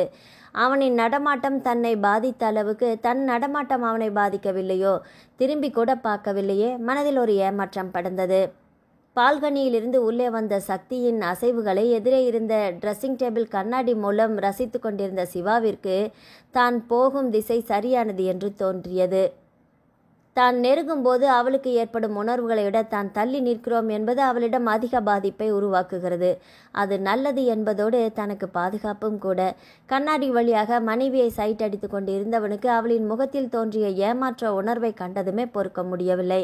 ஹாய் சத்தி, குட் மார்னிங். ஒர்க் அவுட் முடிஞ்சதா? பேப்பர் படிக்கிறியா என்று எழுந்தான். Good morning. நீங்கள் காலையில் சீக்கிரமே வெளியே போயிட்டீங்க போல, ஜாகிங்கா என்று எதையும் காட்டிக்கொள்ளாமல் விசாரித்தபடி வந்து அவன் வைத்திருந்த பேப்பரை எடுத்துக்கொண்டு கட்டிலில் வந்து அமர்ந்தாள். வெளியே இல்லை அங்கிள், மாடியில் குட்டி ஜிம் வச்சிருக்கிறாரு, அதுதான் மாடியில் தான் இருந்தேன். தேடினாயா என்று கேட்டபடியே அவனும் கட்டிலில் அருகே அமர்ந்தான். தேடுறதுக்கு நீங்கள் என்ன சின்ன குழந்தையா? அதெல்லாம் இல்லை என்று தோலை குலுக்கி அவள் புன்னகை செய்தாள். குழந்தைகள் மட்டும்தான் தேடுவாங்களா என்ன? குழந்தைகள் தான் காணாமல் போகக்கூடும், பெரியவர்கள் கூட தொலைந்து போவார்களா என்ன என்று அவனை மாதிரியே சொல்லி காட்டி, நான் சொன்ன தேடுதல் காணாமல் போனால் தேடுவதில்லை என்று அழுத்தமாக சொன்னவன் குரல் அவளை பேப்பரிலிருந்து நிமிர வைத்தது. பின்ன என்று இழுத்தவளுக்கு அவன் சொல்வது வருவது புரியாமல் இல்லைதான். அவள் ஒன்றும் குழந்தை அல்லவே. அவன் பதில் சொல்லாமல் தன்னை ஊடுருவ முயல்வது புரிய அவள் அவசரமாக பார்வையை விலக்கி பேப்பரில் கவனத்தை பதிக்க முயன்றாள். பேப்பரில் இருந்து ஒரு எழுத்து கூட அவள் கண்களை தாண்டி மூளைக்கு செல்லவே இல்லை. பேப்பர் தலைகீழாக இருக்கு என்று அவன் குரலில் கவனம் கலைந்து திருப்ப முயன்றால் அதே நேராக இருப்பதை கண்டது நிமிர்ந்து அவனை முறைத்தாள். கவனத்தை ஈர்க்க பயன்படுத்தும் அரத பழசான டெக்னிக் என்று முறைப்புடன் சக்தி சொல்ல, பழசாக இருக்கலாம், காரியம் சாதிக்க வல்லதாயிற்றே என்று சிவா கண் சிமிட்டி புன்னகை செய்தது அவளுக்கு புன்னகை மலர்ந்தது. மணி 7 ஆச்சே, எனக்கு காப்பி வேண்டும், கிச்சனுக்கு போகிறேன், உங்களுக்கு ஏதாவது வேண்டுமா என்று பேப்பரை மடித்துவிட்டு எழுந்தாள் சக்தி. குளிச்சுட்டு டிஃபன் சாப்பிடலாம் என்று நினைத்தேன், அவங்களுக்கு எதுக்கு வீண் சிரமம் என்று அவன் சொல்ல எழுந்தவள் மீண்டும் அமர்ந்தாள். என்ன திடீரென்று சிரமம் என்று சொல்கிறீங்க? நேற்று சென்னையிலிருந்து கிளம்பும்போது இது தோன்றவில்லையா? தோன்றியதுதான், ஆனால் என்று உண்மையை சொல்ல முடியாமல் லேசாக திணறியவன் சமாளித்து, வந்தனாவுக்கு லிஃப்ட் கொடுக்கலாமே என்று நினைத்தேனா? அதை விட பெங்களூர் இந்த 2 மாதத்தில் நான் 4-5 தடவை வந்துட்டேன். இங்கே எனக்கு பார்க்க ஒன்றுமில்லை. நாம் மைசூர் கிளம்பலாமா என்று கேட்க அவளின் முகம் மலர்ந்தது. ஏய், நானும் அதையே தான் சொல்ல நினச்சேன். ஆனால் இன்று ஒரு நாள் கூட இங்கே தேவையில்லையா? உடனே கிளம்பலாமா என்று ஆர்வமாக விசாரித்தாள். நீ ஓகே என்று சொன்னால் காலை உணவை முடித்த உடனே கூட கிளம்பலாம். டிரைவரும் வந்தாச்சு, கிளம்பலாம். ஆனால் முடிவை நீங்கள் எடுத்துகிட்டு ஒப்புக்கு என்னிடம் கேட்டு என்னவோ எல்லாமே என்னை கேட்டு செய்கிற மாதிரி ஒரு பாவனை உருவாக்குறது மாதிரி ஒரு ஃபீலிங் வர்றதை தடுக்க முடியலையே என்று தலையை சாய்த்து தன்னை கேலியாக பார்க்க அவளின் பாவனையில் வாய்விட்டு சிரித்தான். அவனின் சிரிப்புக்கான எதிரொலி அவளின் முகத்திலும் புன்னகையை பிரதிபலிக்க அவன் கையை நீட்டி அவளின் கன்னத்தில் செல்லமாக தட்டினான். மற்றவர்களுக்கான நடிப்பு என்று இல்லாமல் எங்கே இருந்தாலும் யார் இருந்தாலும் இல்லாவிட்டாலும் இதே மாதிரி கேலி பேசி என்றென்றும் சிரிச்சுக்கிட்டே இரு என்று கன்னத்தை மென்மையாக கிள்ளி தன் உதட்டிலும் ஒற்றிக்கொள்ள அவளுக்குள் ஏதோ உருகியது. ஏன் புதுசாக ஞாபகப்படுத்துறீங்க என்று அவளின் குரல் மெல்லியதாக இருந்தது. அந்த குரல் அவனை உருக்க, நேற்று இரவு நீ அழுதது மனசுக்கு ரொம்ப கஷ்டமாக இருந்தது. அந்த சின்ன வருத்தத்தை மேலே வளர்க்காமல் மறந்துட்டு நீ இப்படி சந்தோஷமாக இருப்பது மனசுக்கு நிறைவாக இருக்குது என்று பொறுமையாக சொன்னான். பெருமையாகவும் தான். சந்தோஷமோ துக்கமோ மனதில் நினைப்பதை அப்படியே எதையும் மறைக்காமல் பேசித்தான் பழக்கம். அழுகை எந்த பிரச்சனைக்கும் தீர்வு இல்லை என்று நம்புகிறவள் நான். அழுவது எனக்கு பழக்கமில்லை, பிடிக்காதது. ஆனால் நேற்று எப்படி என்று இழுத்தவள் தோலை குலுக்கி அந்த நினைவை விரட்டினாள். ஒவ்வொரு நாளையும் புதுசாக ஆரம்பி என்று எங்கள் அப்பா சொல்லி கொடுத்துருக்குறாங்க. அப்பா சொல்லி தந்த எந்த விஷயமுமே எனக்கு மறுப்பதில்லை, மறப்பதும் இல்லை. நான் இப்படி இருக்கிறேன் என்பதற்காக அப்பா எல்லா விஷயங்களிலுமே தலையிடுவதும் இல்லை. எனக்கு நிறைய சுதந்திரம் கொடுத்துருக்குறாங்க. அதனாலேயே அவர் சொல்லும் எதையும் மறுத்து பேச எனக்கு முடிவதில்லை. தெரியும். அது எப்படி உங்களுக்கு தெரியும்? இந்த காலத்தில் படித்த பணக்கார நாகரிகமான ஒரு பெண் மாப்பிள்ளையை பார்க்காமல் கல்யாணத்துக்கு சம்மதிக்கிறாள் என்றால் இதை யூகிக்க முடியாதா என்று சிவகணேஷ் சொன்னதை கேட்டவளின் முகம் ஒரு வினாடி மறு இயல்புக்கு மீண்டது. சிவா, நாம ஒரு அக்ரிமெண்ட் போட்டுக்குவோமா என்று உணர்ச்சி இல்லாத குரலில் கேட்டாள். திருமணம் என்பதே 1000 காலம் தொடர்ந்து வரும் பந்தம் தானே சக்தி. புதுதாக என்ன அக்ரிமெண்ட்? கொஞ்சம் நாளைக்காவது நாம் ஒருவர் புரிந்து கொள்ளும் வரைக்கும் அது. ஒருத்தர் பேசுவது அடுத்தவருக்கு பிடிக்கலை என்றாலும் தொடர்ந்து விவாதம் செய்யாமல் பேச்சை மாற்றிக்கொள்ளலாம் என்று அழுத்தமாக சொல்ல அவளுக்கு கட்டாய திருமணம் என்ற ரீதியில் பேசியது பிடிக்கவில்லை என்பது புரிந்தது. நீ சொல்ல வருவது புரிகிறது சக்தி. ஆனால் இந்த மாதிரி கட்டுப்பாட்டுடன் பேசும்போது உறவுகள் இயல்பாக இருக்காதே. வெளியாட்களிடம் அப்படி இருக்கலாம், நமக்குள்ள என்று தயங்கினான். கொஞ்ச நாளைக்கு மட்டும்தான், நம்ம இருவருக்குமுள்ளமே எல்லாமே நல்ல நம்பிக்கை வர வரைக்கும் என்று சொன்னவளை தடுத்து ஏதோ சொல்ல முயன்றவனின் பேச்சை கதவு தட்டும் ஒலி தடுத்து நிறுத்தி சம்மதமாக தலையசைக்க வைத்தது, தோலை கொழுக்க வைத்தது. கதவு திறந்துதான் இருக்குது என்ற சக்தியின் குரல் கேட்டதுமே ஒரு ட்ரேயுடன் உள்ளே வந்தால் வந்தனா. Hi, good morning. தேனிலவு தம்பதிகளுக்கு அறையை விட்டு வெளியே வருவது சிரமமாகத்தான் இருக்கும் என்று நானே பிரெட் ஆம்லெட் காஃபி எடுத்துட்டு வந்தேன் என்று சொல்லி டீப்பாயில் ட்ரேயை வைத்துவிட்டு வெளியேற முயன்றாள். பயங்கரமாக கற்பனை பண்ணாத, சும்மா பேசிகிட்டு இருந்தோம், உட்காரு. எங்க விஜய் எழுந்தானா இல்லையா? அவர் எங்கே எழுந்திருப்பது? லீவு நாள் என்றாலே 9 மணி தானே, இன்னும் அவர் டைம் வரல, நீங்கள் கிளம்புறீங்க என்று அப்பா சொன்னாங்களா? நிஜமா என்று விசாரித்தாள். மைசூர் போகலாம் என்று நினைத்தோம். உங்கள் வீடு வசதியாக இல்லை என்று நினைத்து கொள்ள வேண்டாம். இன்று இரவு விஜய் வேறு கிளம்பி விடுவான். எனக்கு எந்த விளக்கமும் தேவையில்லை. இது உங்கள் வீடு மாதிரி, எப்போ வேண்டுமானாலும் வரலாம். ஓகே, சாப்பிட்டுட்டு அப்புறமா குளிக்க போகலாம். நேற்று உங்களை பயமுறுத்தக்கூடாது என்று தான் ஹோட்டலில் டின்னர் வாங்கினோம். இது நானே செய்தது. சூடாக சாப்பிட்டால் ஓரளவுக்கு சகிக்கிற மாதிரி இருக்கும். இல்லை என்றால் அப்புறம் என்னை குறை சொல்லக்கூடாது என்று மிரட்டிவிட்டு வெளியேறினாள் வந்தனா. வந்தனா தன் சமையல் நல்லா இருக்காது என்று கேலிக்கு சொல்கிறாள். பிரமாதமாக சமைப்பாள். நானே 2 தடவை அவள் சமைச்சதை சாப்பிட்ருக்கிறேன். முதலில் வந்தனாவை பார்க்க இங்கே வரவே யோசித்த விஜய் இந்த சாப்பாட்டில் அப்படியே ஃப்ளாட் ஆயிட்டான் என்று சொன்னபடி மூடியிருந்த தட்டை எடுத்து உணவை பார்வையிட்டான். சாப்பிடலாம் சக்தி, வா, தட்டை பார்த்ததிலேயே பசிக்கிற மாதிரி இருக்குது என்று அழைத்தவன் 2 தட்டிகளிலும் பரிமாறினான். பதமாக வெண்ணெய் தடவி வாட்டிய ரொட்டிகளை காரட், வெள்ளரிக்காய், தக்காளி, கொத்தமல்லி என்று துருவி அலங்கரித்த ஆம்லெட் என்று உணவு கண்ணை பறித்தது. உணவு முடியும் வரை அவன் பேசிக்கொண்டே இருக்க அவளிடமிருந்து சத்தமே இல்லை. என்ன திடீர்னு அமைதியாகிவிட்டாய்? விஜய் வந்தனா பற்றி பேசியது உனக்கு பிடிக்கலையா? பேச்சை எப்படி மாற்றுவது என்று யோசிக்கிறாயா என்று கவலையோடு கேட்டதும் திடுக்கிட்டு நிமிர்ந்தாள். என்ன இவ்வளவு அதிர்ச்சியான பார்வை? என்ன ஆச்சு என்று மீண்டும் கேட்டான். நம்ம வீட்டில் சமையலுக்கு ஆள் இல்லை தானே என்று இழுத்தவளின் கவலை என்ன என்று புரிந்தது.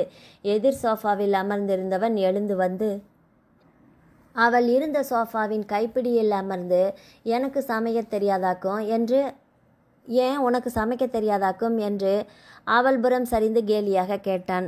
சரி, தெரியாது என்றில்லை, சமைத்ததில்லை, அந்த வேலை இல்லை, அவ்வளவுதான் என்று ரோசத்துடன் சொன்னாள்.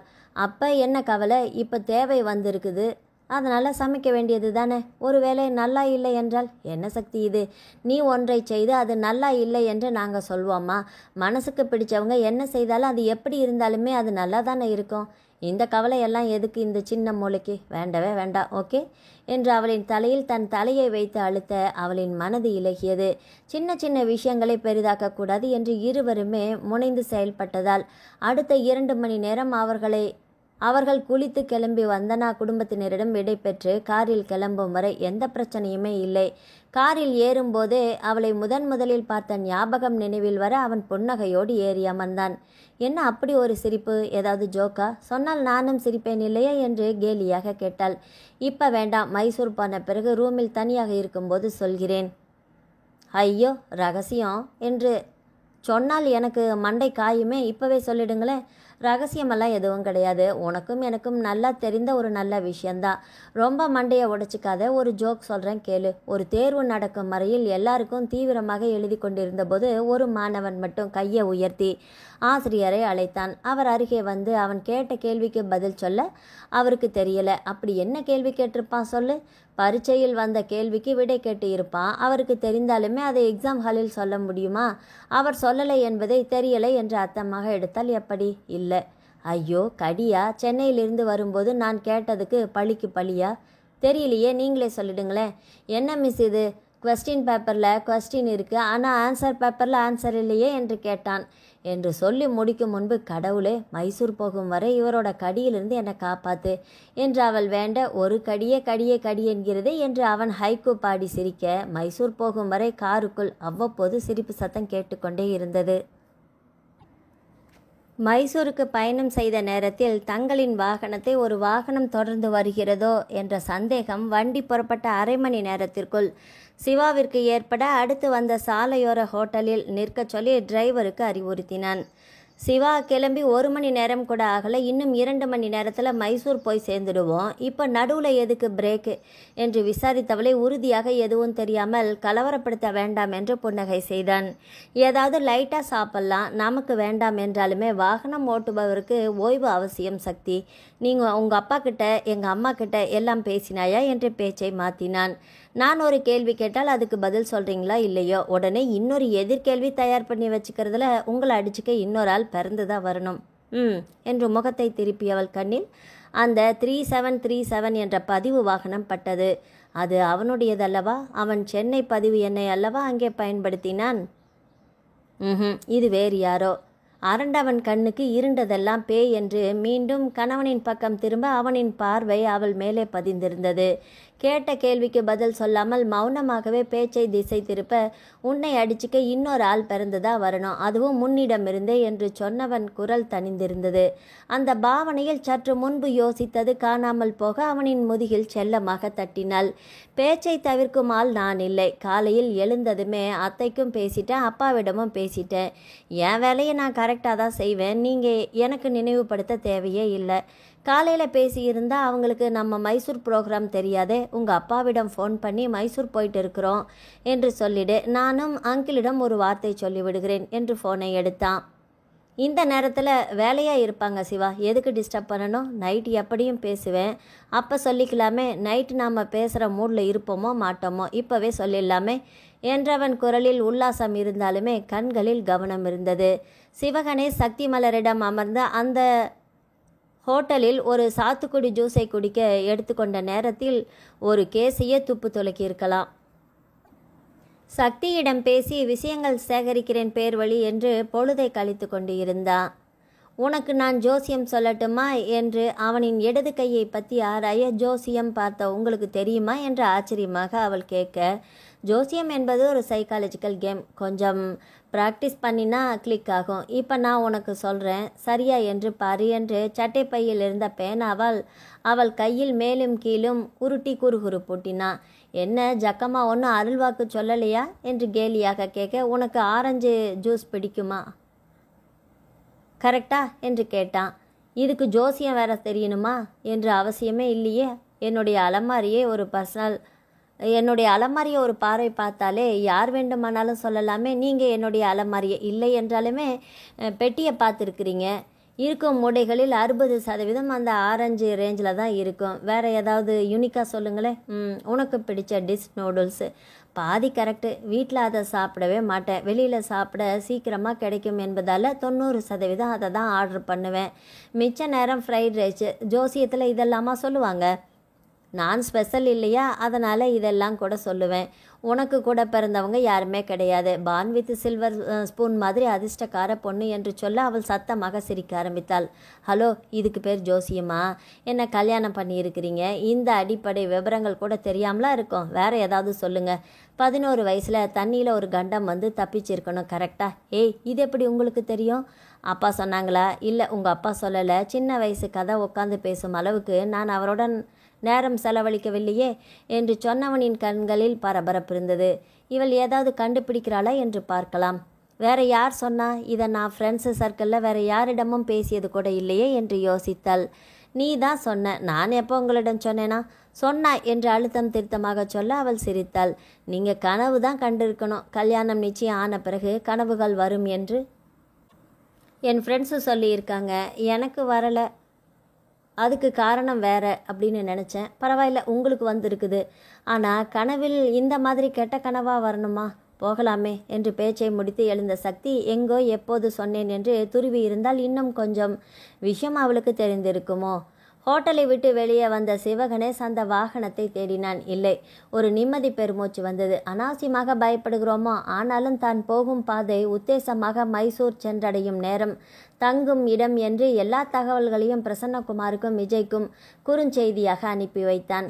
ஹோட்டலில் தற்செயலாக அப்பாவை பற்றிய பேச்சுவார்த்தை வந்ததாலோ என்னவோ மிச்ச நேர பயணத்தில் அவரை பற்றி பெருமையாக பல தகவல்களை சொல்லிக்கொண்டே வந்தாள்.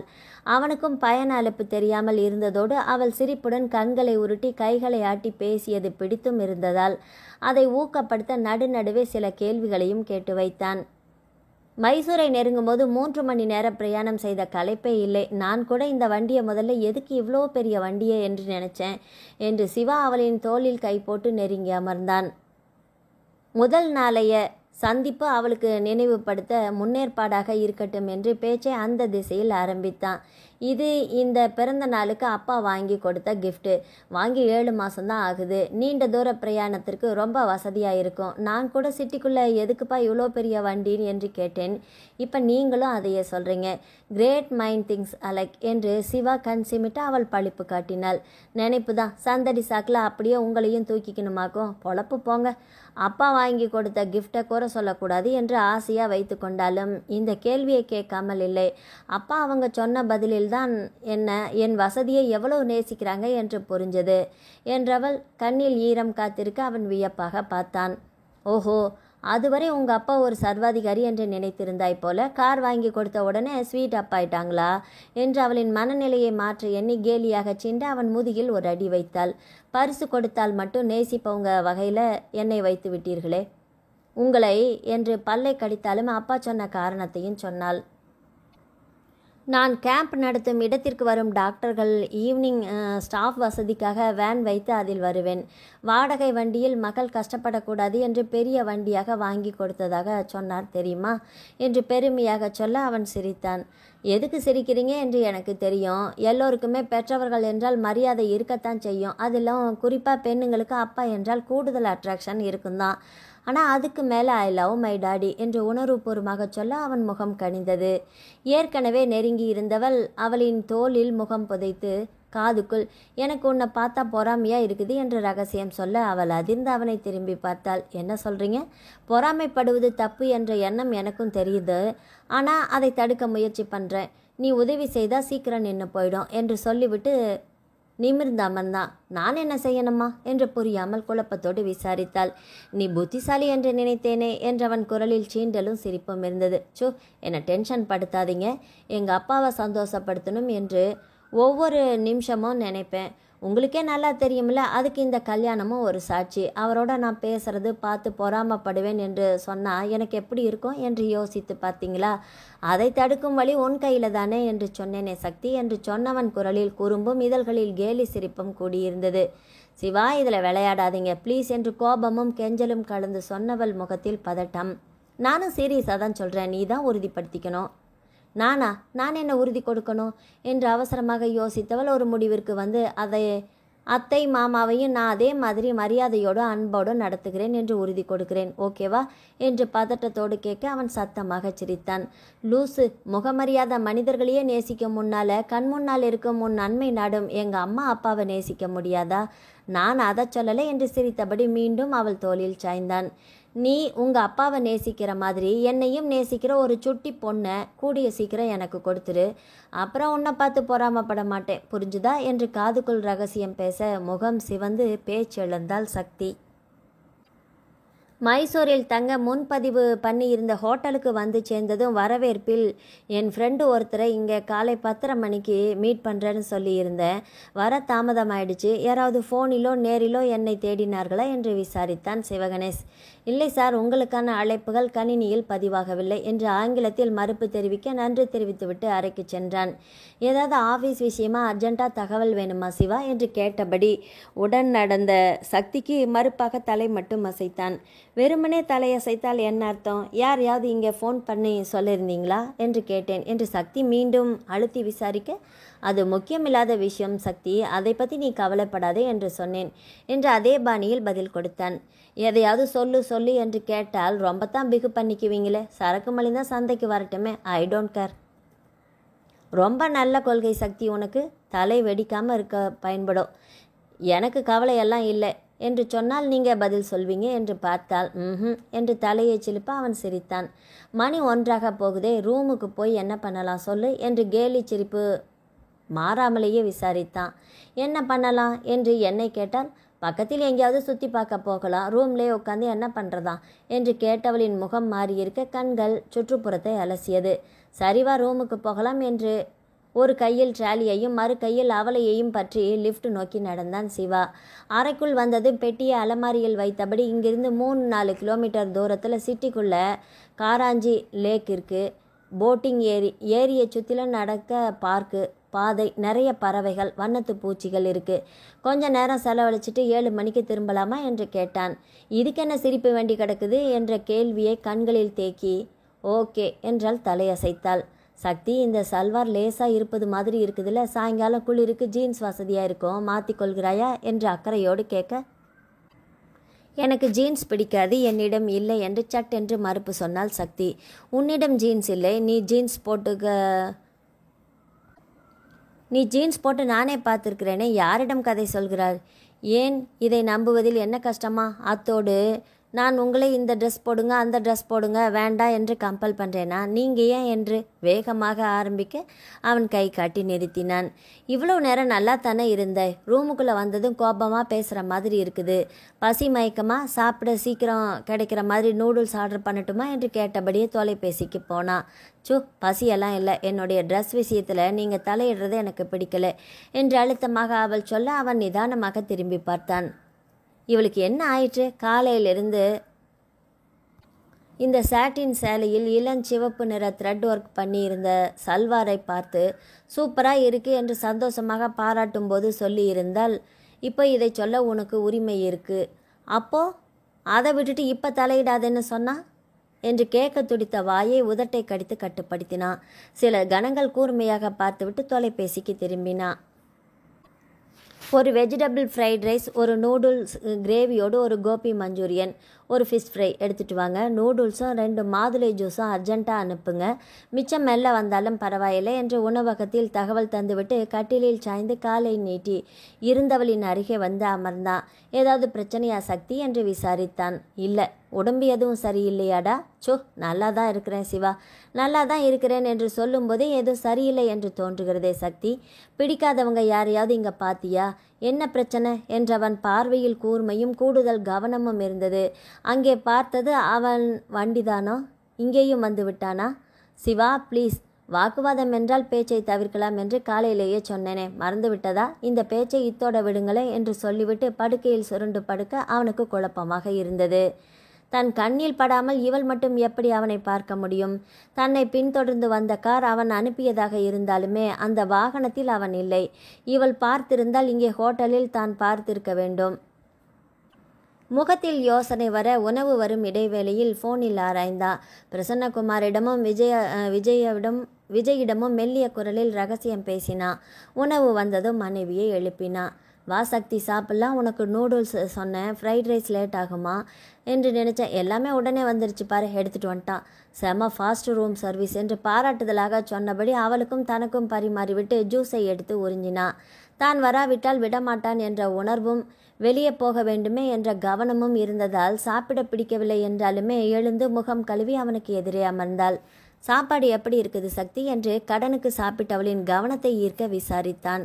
சுமாராக இருக்குது. நூடுல்ஸில் இவ்வளவு மசாலா எதுக்கு? ரொம்ப காரம் என்று உதட்டை பிதுக்க அவன் முகம் வாடியது. ஓ, உனக்கு காரம் பழக்கம் இல்லையா? ஆந்திராவில் தான் காரமாக இருக்கும் என்று சொல்லுவாங்க, ஆனால் இங்கே ஏன் காரமாக இருக்குது? நூடுல்ஸ் தான் எடுத்துக்கிறேன், நீ ஃப்ரைட் ரைஸ் சாப்பிடு என்று அவள் தட்டை வாங்க முயன்றான். இல்லை பரவாயில்ல, நானே அட்ஜஸ்ட் பண்ணிக்கிறேன் என்று சொல்லி கையை பின்புறம் இழுக்க அவன் முறைத்தான். எனக்கு காரம் பிடிக்கும், கொடி என்று சொல்கிறேன் இல்லை, சொல்கிறத கேட்காம அடம் பிடிக்கிற? பயப்படாத, நான் இன்னும் சாப்பிடவே ஆரம்பிக்கல. இது எச்சில் இல்லை, தைரியமாக சாப்பிடு. நீ சாப்பிட்ட மிச்சத்தை நான் சந்தோஷமாக சாப்பிடுவேன் என்று கேலியாக சொல்லி தன் பலத்தை பயன்படுத்தி அவளின் தட்டை பிடுங்க அவள் முறைத்தாள்.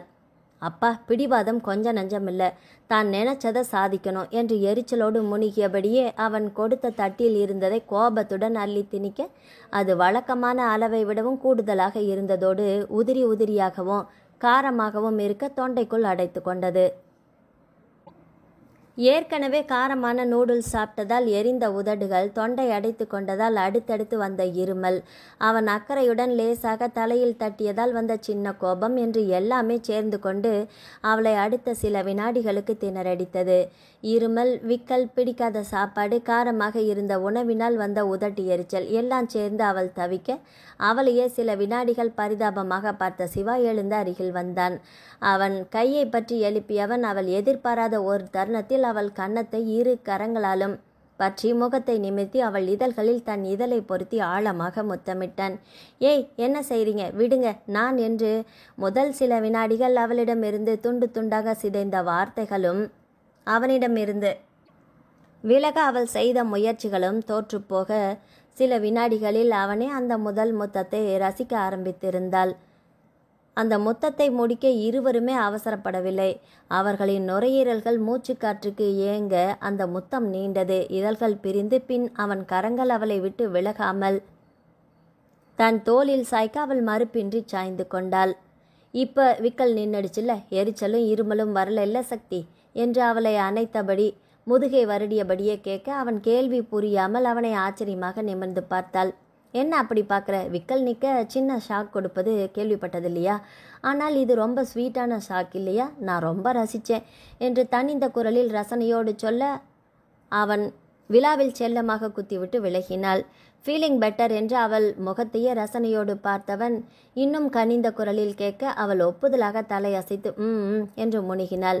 இப்போ மெதுவாக கொஞ்சம் கொஞ்சமாக சாப்பிடு, அளவு தெரியவில்லை என்றால் நான் அளவு பார்த்து ஊட்டி விடட்டுமா என்று கேலியாக சிரித்தவன் தட்டை எடுத்து அவளிடம் நீட்டினான். அதெல்லாம் வேண்டாம், நானே பார்த்துக்கிறேன் என்று சிரிப்புடன் வாங்கியவள் கவனமாக உண்ண ஆரம்பித்தாள். நான் ட்ரெஸ் பற்றி பேசியதில் ஏதோ ஒன்று உன்னை அப்செட் பண்ணியிருக்குதுன்னு எனக்கு புரியுது. என்ன என்று சொல்லிவிட்டால் மறுபடியும் அந்த பேச்சு நமக்குள்ளே வராமல தடுத்துடுவேன். உனக்கு ஓகே என்றால் அதை சொல்லு, அல்லது என்று பாதியில் நிறுத்தி தோலை குலுக்கினான். தமக்குள் அந்த பேச்சு வேண்டாம் என்று நானே சொல்லிவிட்டு மீண்டும் ஆரம்பிக்க வேண்டாமே என்று பார்த்தேன். ஜீன்ஸ் போட்ட மகாலட்சுமி என்று என்னை அவன் கேலி செய்வான். அதனால் இன்று நீங்கள் அதை போட சொன்னதும் என்று நிறுத்த அவளுக்கு சந்தோஷமாகவும் வருத்தமாகவும் இருந்தது. சொல்ல இஷ்டம் இருந்தால் சொல்லு என்று வாய்ப்பு கொடுத்த போதும் அவள் மறுக்காமல் விஷயத்தை பகிர்ந்து கொண்டது சந்தோஷமாகவும் அவன் இன்னும் இவளை விட்டு முழுவதுமாக விலகவில்லையே என்ற எண்ணம் வருத்தத்தையும் அவனுக்கு ஒரே சமயத்தில் அளித்தது. ஓகே சக்தி, வேண்டாத விஷயங்கள் காலப்போக்கில் மறந்து விடலாம். உன்னிடம் ஒரு விஷயம் சொல்லணும், அதை நீ இப்போ எப்படி எடுத்துக்கொள்வாய் என்று தெரியவில்லை என்று நிறுத்தினான் சிவா. அந்த அர்ஜுன் அந்த சைலேஷ் பத்தியா? அவன் இப்போ இங்கே உன் முன் வந்து நின்றால் நீ என்ன செய்வாய் என்று கேட்டவன் அவள் முகத்தில் ஏறிய கோபக்கனலை பார்த்துவிட்டு, ஹேய், நான் தப்பான அர்த்தத்தில் எதுவும் கேட்கல, உன் மனநிலையை அறிய விசாரித்தேன். எனக்கு உன் மேலே சந்தேகம் எதுவும் இல்லை. இன்று இல்லாவிட்டாலும் இனி எப்போதாவது அவனை நீ பார்க்க போவதில்லை என்று சொல்ல முடியாது இல்லையா? பொது இடத்துல எதுவும் ரசாபாசமாக நடக்கக்கூடாது இல்லையா? அவனை பார்த்தால் எப்படி ரியாக்ட் பண்ணணும் என்று யோசித்திருக்கிறாயா என்று கேட்டேன் என்று விளக்க அவள் முகம் யோசனையில் ஆழ்ந்தது.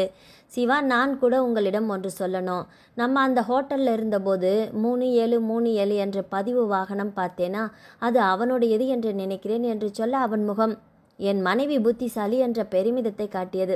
நானும் கவனித்தேன். அந்த வாகனத்தில் அவன் இல்லையே என்று யோசித்தேன். அதற்காக நான் அங்கே அவ்வளவு நேரம் செலவழித்தேன். அவனும் அதை யூகித்தால் கிளம்பிவிட்டான். பரவாயில்ல, நீ தனியாக எங்கேயும் செல்ல வேண்டாம், டிரைவரும் கூட வேண்டாம், நானே வண்டி ஓட்டுறேன், அல்லது வெளியே போக வேண்டாம், என்ன சொல்கிறாய் என்று விசாரித்தான் சிவா. மூட்டை பூச்சிக்கு பயந்து வீட்டை கொளுத்துவது மாதிரி இருக்குது உங்கள் ஐடியா. யார் எப்போ என்ன செய்வாங்க என்று தெரியாமல் சும்மா ரூமில் அடைந்து கிடந்தால் நமக்கு நஷ்டம்தான். நஷ்டம் இல்லையே, அதில் நிறைய லாபம் இருக்கே என்று நான் நினைத்தேனே என்றவன் பார்வையில் கணவனின் ஆதிக்கம் வந்திருக்க அவசரமாக மறுத்தவள் மனதில் ராத்திரி என்ன செய்வாய் என்ற கேள்வி எழாமல் இல்லை.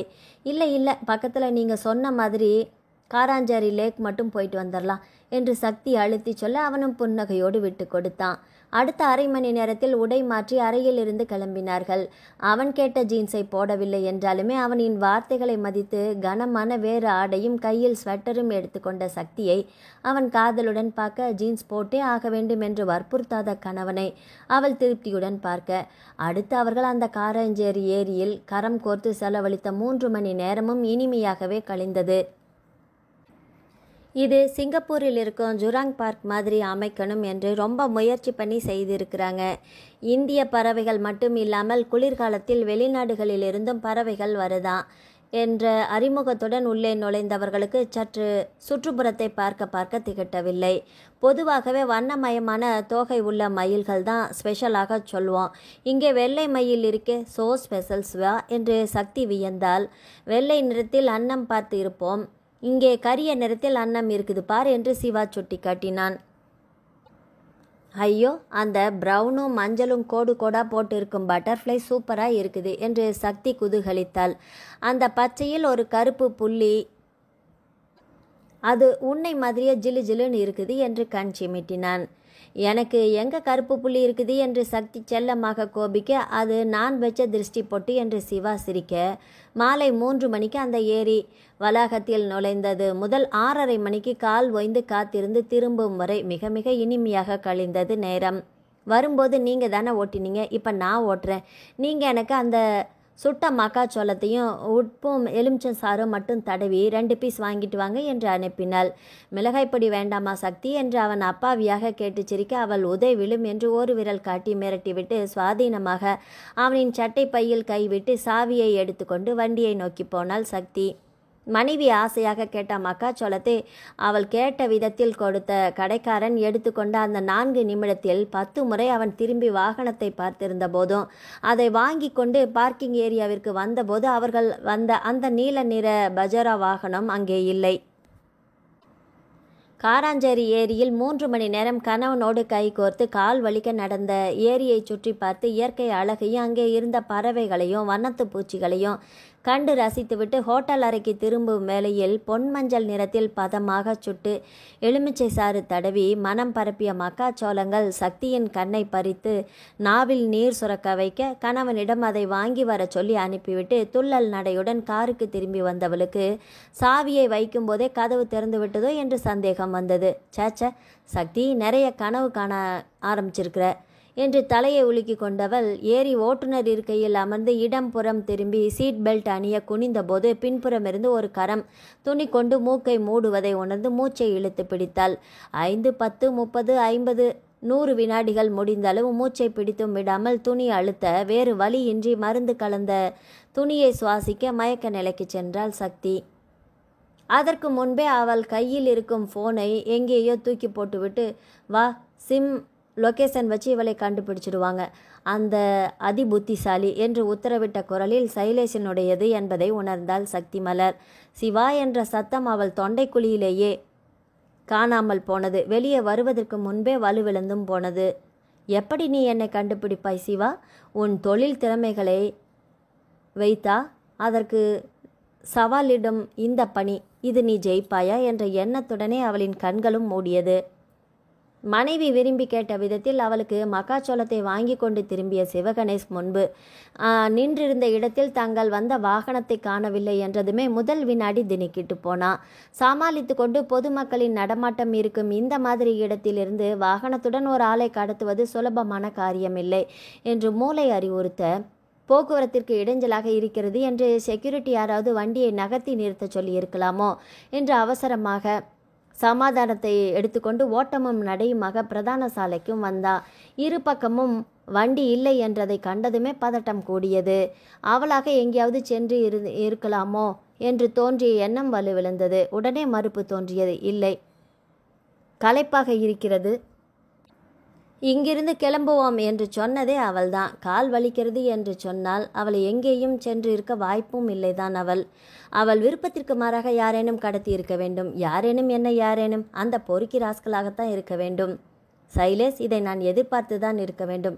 எப்படிடா கோட்டை விட்டாய் சிவா என்று மூளை இடித்தது. காலையில் பெங்களூரிலிருந்து கிளம்பும்போது கவனத்துடன் இருந்தவன் நேரம் செல்ல செல்ல மனைவி தன்னுடன் நெருங்கி பழக ஆரம்பித்ததும் பேச்சும் சிரிப்புமாக பொழுது கழிந்ததில் பின்பாதியில் அவனுடைய கவனமும் விழிப்புணர்வும் கொஞ்சம் குறைந்து விட்டது. இது தன்னிறக்கத்தில் கழிக்கும் நேரம் இல்லை. சீக்கிரமாக ஏதாவது செய்டா இடியட். கையில் இருந்த சோளத்தை தூக்கி எறிந்தவன் சட்டை பையில் இருந்த அலைபேசியை எடுத்து சக்திக்கு முயன்றா. பிக்கப் சக்தி, பிக்கப் ப்ளீஸ், உடனே எட பெண்ணே என்று மனதில் ஜெபித்தபடியே காத்திருக்க எதிர்முனையில் ரிங் போய்கொண்டே இருந்தது. வண்டி ஓட்டி கொண்டு இருப்பாள், இதோ இப்போது ஓரமாக நிறுத்திவிட்டு எடுத்து விடுவாள் என்று காணாமல் போக முயன்ற நம்பிக்கையை இழுத்து பிடித்து கொண்டு காத்திருந்த சிவகணேசுக்கு தோல்வியே மிஞ்சியது. கண்ணை பார்க்கிங் ஏரியாவில் மேயவிட்டு அங்கும் இங்குமாக வேகமாக நடந்தபடியே மீண்டும் அவளின் எண்ணுக்கு முயன்றபோது ஆங்கிரி பேர்ட்ஸ் ரிங்டோன் அடிப்பது அருகே புதருக்குள் கேட்டது. அது அவளுடைய ரிங்டோன் அல்லவா? உலகத்திலேயே அவள் மட்டும்தான் இந்த ரிங்டோன் வைத்திருக்க வேண்டுமா என்ன என்று எந்த கட்டாயமும் இல்லையே. இது அவளுடையதாக இருக்கக்கூடாது என்று அவசரமாக பிரார்த்தனை செய்தபடியே அந்த அலங்கார செடிக்குள் கைவிட்டு தேட வெளிவந்தது அவளுடைய ஃபோனே தான். ஸ்க்ரீன் சேவரில் அவளும் மாமாவும் ஒருவரை ஒருவர் அணைத்தபடி இருந்த படத்தை பார்த்ததுமே அவனுக்கு மூச்சு சில கணங்கள் நின்றது. ஃபோன் இருந்தால் அவள் இருக்கும் இடத்தை சுலபமாக கண்டுபிடிக்கலாம். அதற்கு வழி இருக்கக்கூடாது என்று குறிப்பாக இதை தூக்கி போட்டுவிட்டு சென்றிருக்கிறான் என்றால் அவன் எத்தனை அழகாக திட்டம் போட்டிருக்க வேண்டும். கெடுதல் செய்ய நினைக்கும் ஒருவன் இவ்வளவு தூரம் திட்டம் போட்டால் அவனை காப்பாற்ற நினைக்கும் தான் எவ்வளவு யோசிக்க வேண்டும். கடவுளே, காலையிலிருந்து கவனமாக இருந்தும் கடைசி நேரத்தில் இப்படி கோட்டை விட்டு விட்டேனே. எப்படி அவளை கண்டுபிடிக்க முடியும்? இவளை கண்டுபிடிக்க வேண்டுமே, உடனே அதிக நேரம் எடுக்கக்கூடாதே, குவிக் யோசி சிவா. 1.5 மாதமாக அவளை எந்த ஆபத்தும் நெருங்கிவிடக்கூடாது என்று விடாமல் கண்காணித்தும் என்று யோசிக்கையிலேயே மூலையில் விளக்கெறிந்தது. இதை எப்படி மறந்தேன்? அவசரமாக பிரசன்னகுமாருக்கு ஃபோன் போட்டான். அங்கிள், நான் சிவா பேசுகிறேன் என்று பதட்டத்துடன் சிவகணேசன் சொன்ன உடனே அந்த பதட்டம் அவரை தொற்றிக்கொண்டது. என்ன ஆச்சு சிவா, எங்கே இருக்கிறாய்? மைசூரில் காராஞ்சி லேக் பார்க்கிங் ஏரியாவில் இருக்கிறேன் அங்கிள். இங்கே இருந்து 5 நிமிடம் முன்னால் சக்தியை நீல நிற பஜேரா 5435 வாகனத்தை யாரோ கடத்திட்டு போயிட்டாங்க. மை காட், நீ எங்கே இருக்க சிவா? எப்படி இது நடந்தது? நான் இங்கே கடையில் ஸ்நாக்ஸ் வாங்கிட்டு இருந்தேன். அதெல்லாம் விசாரிக்க இப்போ நேரம் இல்லை அங்கிள். நான் இங்கேயே அவுட் போஸ்ட் இருக்குது, அங்கே காவல்துறையை அன்றைக்கி விவரம் சொல்கிறேன். எனக்கு ஒத்துழைப்பு கொடுக்க சொல்லி மேலே இருந்து தகவல் வந்தாலே மிச்சம் நானே பார்த்துக்கொள்வேன் என்று அவசரமாக சொன்னான். நான் இப்போவே வயர்லெஸில் தகவல் சொல்ல ஏற்பாடு பண்ணுறேன். இன்னும் 3-5 நிமிடங்களுக்குள் அந்த அவுட் போஸ்ட் காவல்துறை அலுவலகருக்கு தகவல் வந்து சேர்ந்துடும். வாகன எண் இருப்பதால் சீக்கிரமாக ஏதாவது செக் போஸ்ட்டில் மாட்டிடும். போக்குவரத்து கண்காணிப்பு கேமரா இருக்கே, சிட்டிக்குள்ளே சீக்கிரம் கண்டுபிடிச்சிடலாம் சிவா. நிறைய வழி இருக்குது, பயப்படாத. இந்த விஷயம் எல்லாம் அவனுக்கும் தெரியுமே, அதனால் இதே வண்டியில் அவளை தொடர்ந்து அழைத்து செல்வானா என்பது எனக்கு சந்தேகமாக இருக்கிறது. அதுதான் கவலையே. அவன் ஸ்மார்ட்டாக ஃபோன் சிம் கார்டு வச்சு கண்டுபிடிச்சிடக்கூடாதுன்னு ஃபோனை இங்கேயே தூக்கி போட்டுட்டு போயிருக்கிறான் அங்கிள். ஓ, வேற என்ன செய்யணும் சொல்லு, செஞ்சிடலாம். ஏற்கனவே 1.5 மாதம் முன்னாடி அந்த வண்டியில் சக்தியோட பாதுகாப்புக்காக வாகனத்தில் அவளுக்கு தெரியாமலேயே ஜிபிஎஸ் கருவி பொருத்தினோம். சூப்பர். அதை வச்சு இந்த வாகனம் இப்போ எங்கே போய் கொண்டிருக்கிறது என்பதை ஈஸியாக கண்டுபிடிச்சிடலாமே. உண்மைதான். ஆனால் இந்த விஷயம் அவனுக்கு தெரிந்திருந்தால் அதை டிஸ்கனெக்ட் பண்ணுவது ரொம்ப கம்பசூத்திரமான விஷயம் இல்லையா அங்கிள்? 2 விதத்தில் அதை செயல் இழக்க வைத்து விடலாமே. ஆனால் அதுதான் கவலையாக இருக்குது. கவலைப்பட்டு ஒன்றும் ஆக போகிறதில்ல. நீ அங்கே இருக்கும் காவல் நிலையம் போ, அப்பப்போ பேசிக்கிட்டே இரு. என்ன உதவி வேண்டுமானாலும் கேளு, செய்ய சொல்கிறேன். சீக்கிரமாக அவனை கண்டுபிடிச்சிடலாம் என்று நம்பிக்கை ஊட்டினார். பிரசன்னகுமாரின் தலையிட்டால் அவரை பாரு, இவரை பாரு என்று இழுத்தடித்தால் இது இந்த ஸ்டேஷன் லிமிட்டில் வராது என்று சாக்கு சொல்லுதல் எதுவுமின்றி அவன் காவல் நிலைய ஆய்வாளரை அணுகிய உடனேயே உரிய விசாரணை நடந்தது. அடுத்த 15 நிமிடத்தில் போலீஸ் கமிஷனர் அலுவலகம் சென்று ஜிபிஎஸ் கருவியின் செயல்பாட்டை வைத்து அந்த வாகனம் மைசூரிலிருந்து கோழிக்கோடு செல்லும் தேசிய நெடுஞ்சாலையில் பிரயாணம் செய்வதை கண்டுபிடித்தனர். அது சக்தி பிரயாணம் செய்த வாகனம் என்பதை உறுதி செய்த பின் அடுத்த செக் போஸ்டில் வாகனம் குறித்த தகவல் சொல்லி சக்தி கடத்தப்பட்டு 1 மணி நேரம் கழித்து வாகனத்தை மடக்கி உள்ளே தேடிய போது வாகனத்தில் சக்தி இல்லை. வாகனத்தை கண்டுபிடித்து அதுவரை ஓரளவு நம்பிக்கையுடனும் நிதானத்துடனும் இருந்த சிவகணேஷ் வாகனத்தை கண்டுபிடித்ததும் உள்ளுக்குள் அவள் இல்லை என்றதும் தகவல் வர முழுவதுமே உடைந்து போனான். ஐயோ, அவளை கண்டு அந்த நாள் முதல் காதலை மனதுக்குள் வளர்த்தும் அதை வெளியே சொல்லாமலும் 6 மாதம் தனக்குத்தானே கட்டுப்பாடு விதித்து கொண்டும் நடத்தி அவள் மேல் இருப்பது காதல்தான் என்று உறுதி செய்து கொண்டு அதை உரிய நேரத்தில் பக்குவமாக ராமகிருஷ்ணனிடம் சொல்லி ஆசைப்பட்டு மணந்தவளை கண்முன்னாலேயே தொலைத்துவிட்டு நிற்கிறேனே. வெளியூர் கட்டாயம் தேனிலவுக்கு போக வேண்டும், அதுவும் பெங்களூருக்கு போக வேண்டும் என்று கவலையுடன் விசாரித்த ராமகிருஷ்ணனிடம் கூட நான் என் உயிரைப் போல பார்த்து கொள்கிறேன் என்று நம்பிக்கையுடன் சொல்லிவிட்டு வந்தவன் இப்போது பெண்ணை எங்கே தொலைத்தாய் என்று கேட்டால் என்ன பதில் சொல்வான்? மனைவி காணாமல் போனதில் அவனுக்கும் வருத்தம் இருக்குதா என்றாலுமே பெண்ணை பெற்றவருக்கு என்ன பதில் சொல்வது? அதிலும் இந்த கல்யாணம் உடனே நடக்க வேண்டும் என்று சொன்னது அவன்தான் என்பது இருவருக்குமே தெரியுமே. பெருமூச்சுடன் 6வது மாடியிலிருந்து அந்த கண்காணிப்பு கட்டுப்பாடு அறையில் இருந்து வெளியே வந்து முழுப்பக்க கண்ணாடி கவரின் சுவரின் வழியாக பரபரப்பாக இயங்கிக் கொண்டிருந்த மைசூர் நகரை வெறித்தான். ஒரு நேரம் இல்லாவிட்டாலும் ஒரு நேரம் உனக்கு போய் என் பெண்ணை தந்தேனே என்று மனம் வெறுத்து சொல்லிவிட்டால் அந்த நிமிஷம் தாங்க முடியாது. அந்த மன உளைச்சலுடன் தலையை பிடித்து கொண்டு உட்கார்ந்து விட்டான்.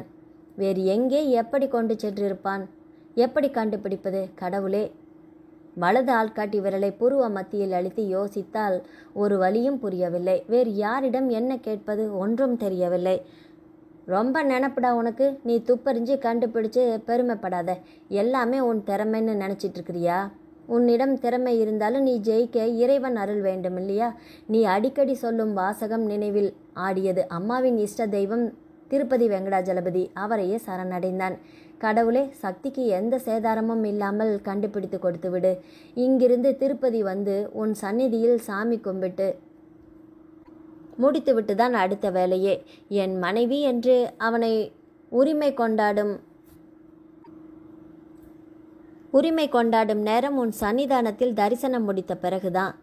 சில கணங்கள் கண்மூடி தீவிரமாக பிரார்த்தனை செய்தான். அப்படி இருக்கும்போதே அவனது அலைபேசி அழைத்தது. விஜய் அவசரமாக அவனிடம் பேசும்படி தொடர்பு கொண்டான். இப்போதான் மாமா பேசினாங்க, இவ்வளவு விஷயமும் நடந்திருக்குது, ஏண்டா என்கிட்ட முன்னாடியே சொல்லலை என்று கோபமாக பேசியவன் அடுத்த கணமே,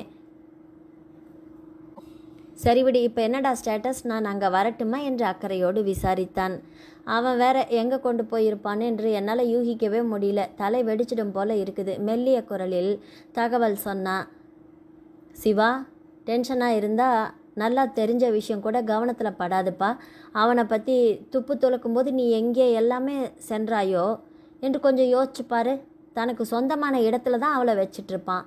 நிதானமாக யோசிச்சு பாருடா.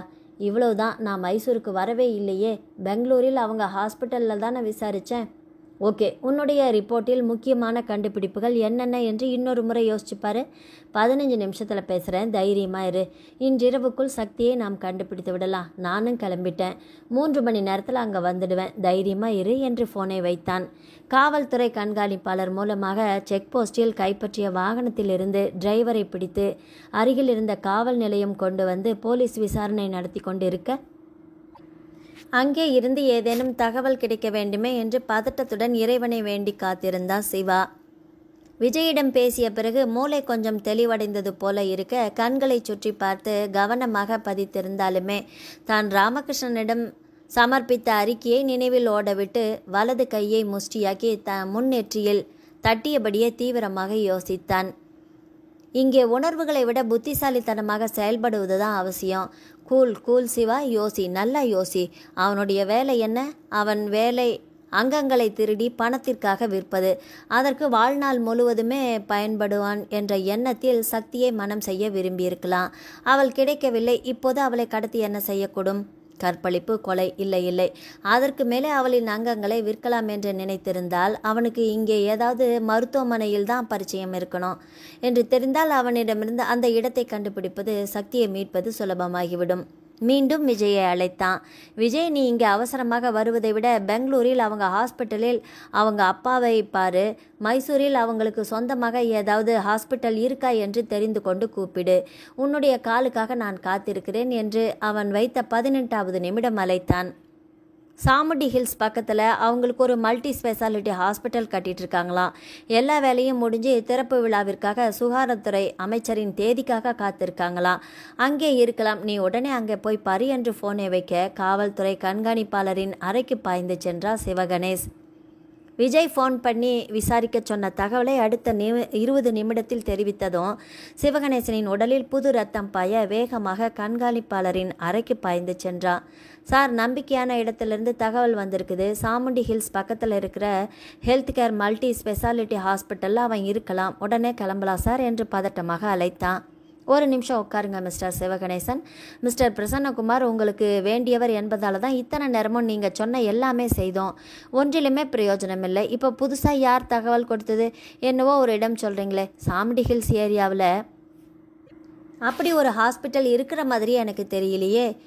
இங்கே வந்து 8 மாதமாச்சு நான் என்று வெளிக்காட்ட முடியாத எரிச்சலை அடைக்கபடியே விசாரித்தார். செயல்படுகின்ற மருத்துவமனை இல்லை சார், முழுசாக கட்டி முடிச்சிருக்கிறாங்க, இன்னும் திறக்கலை.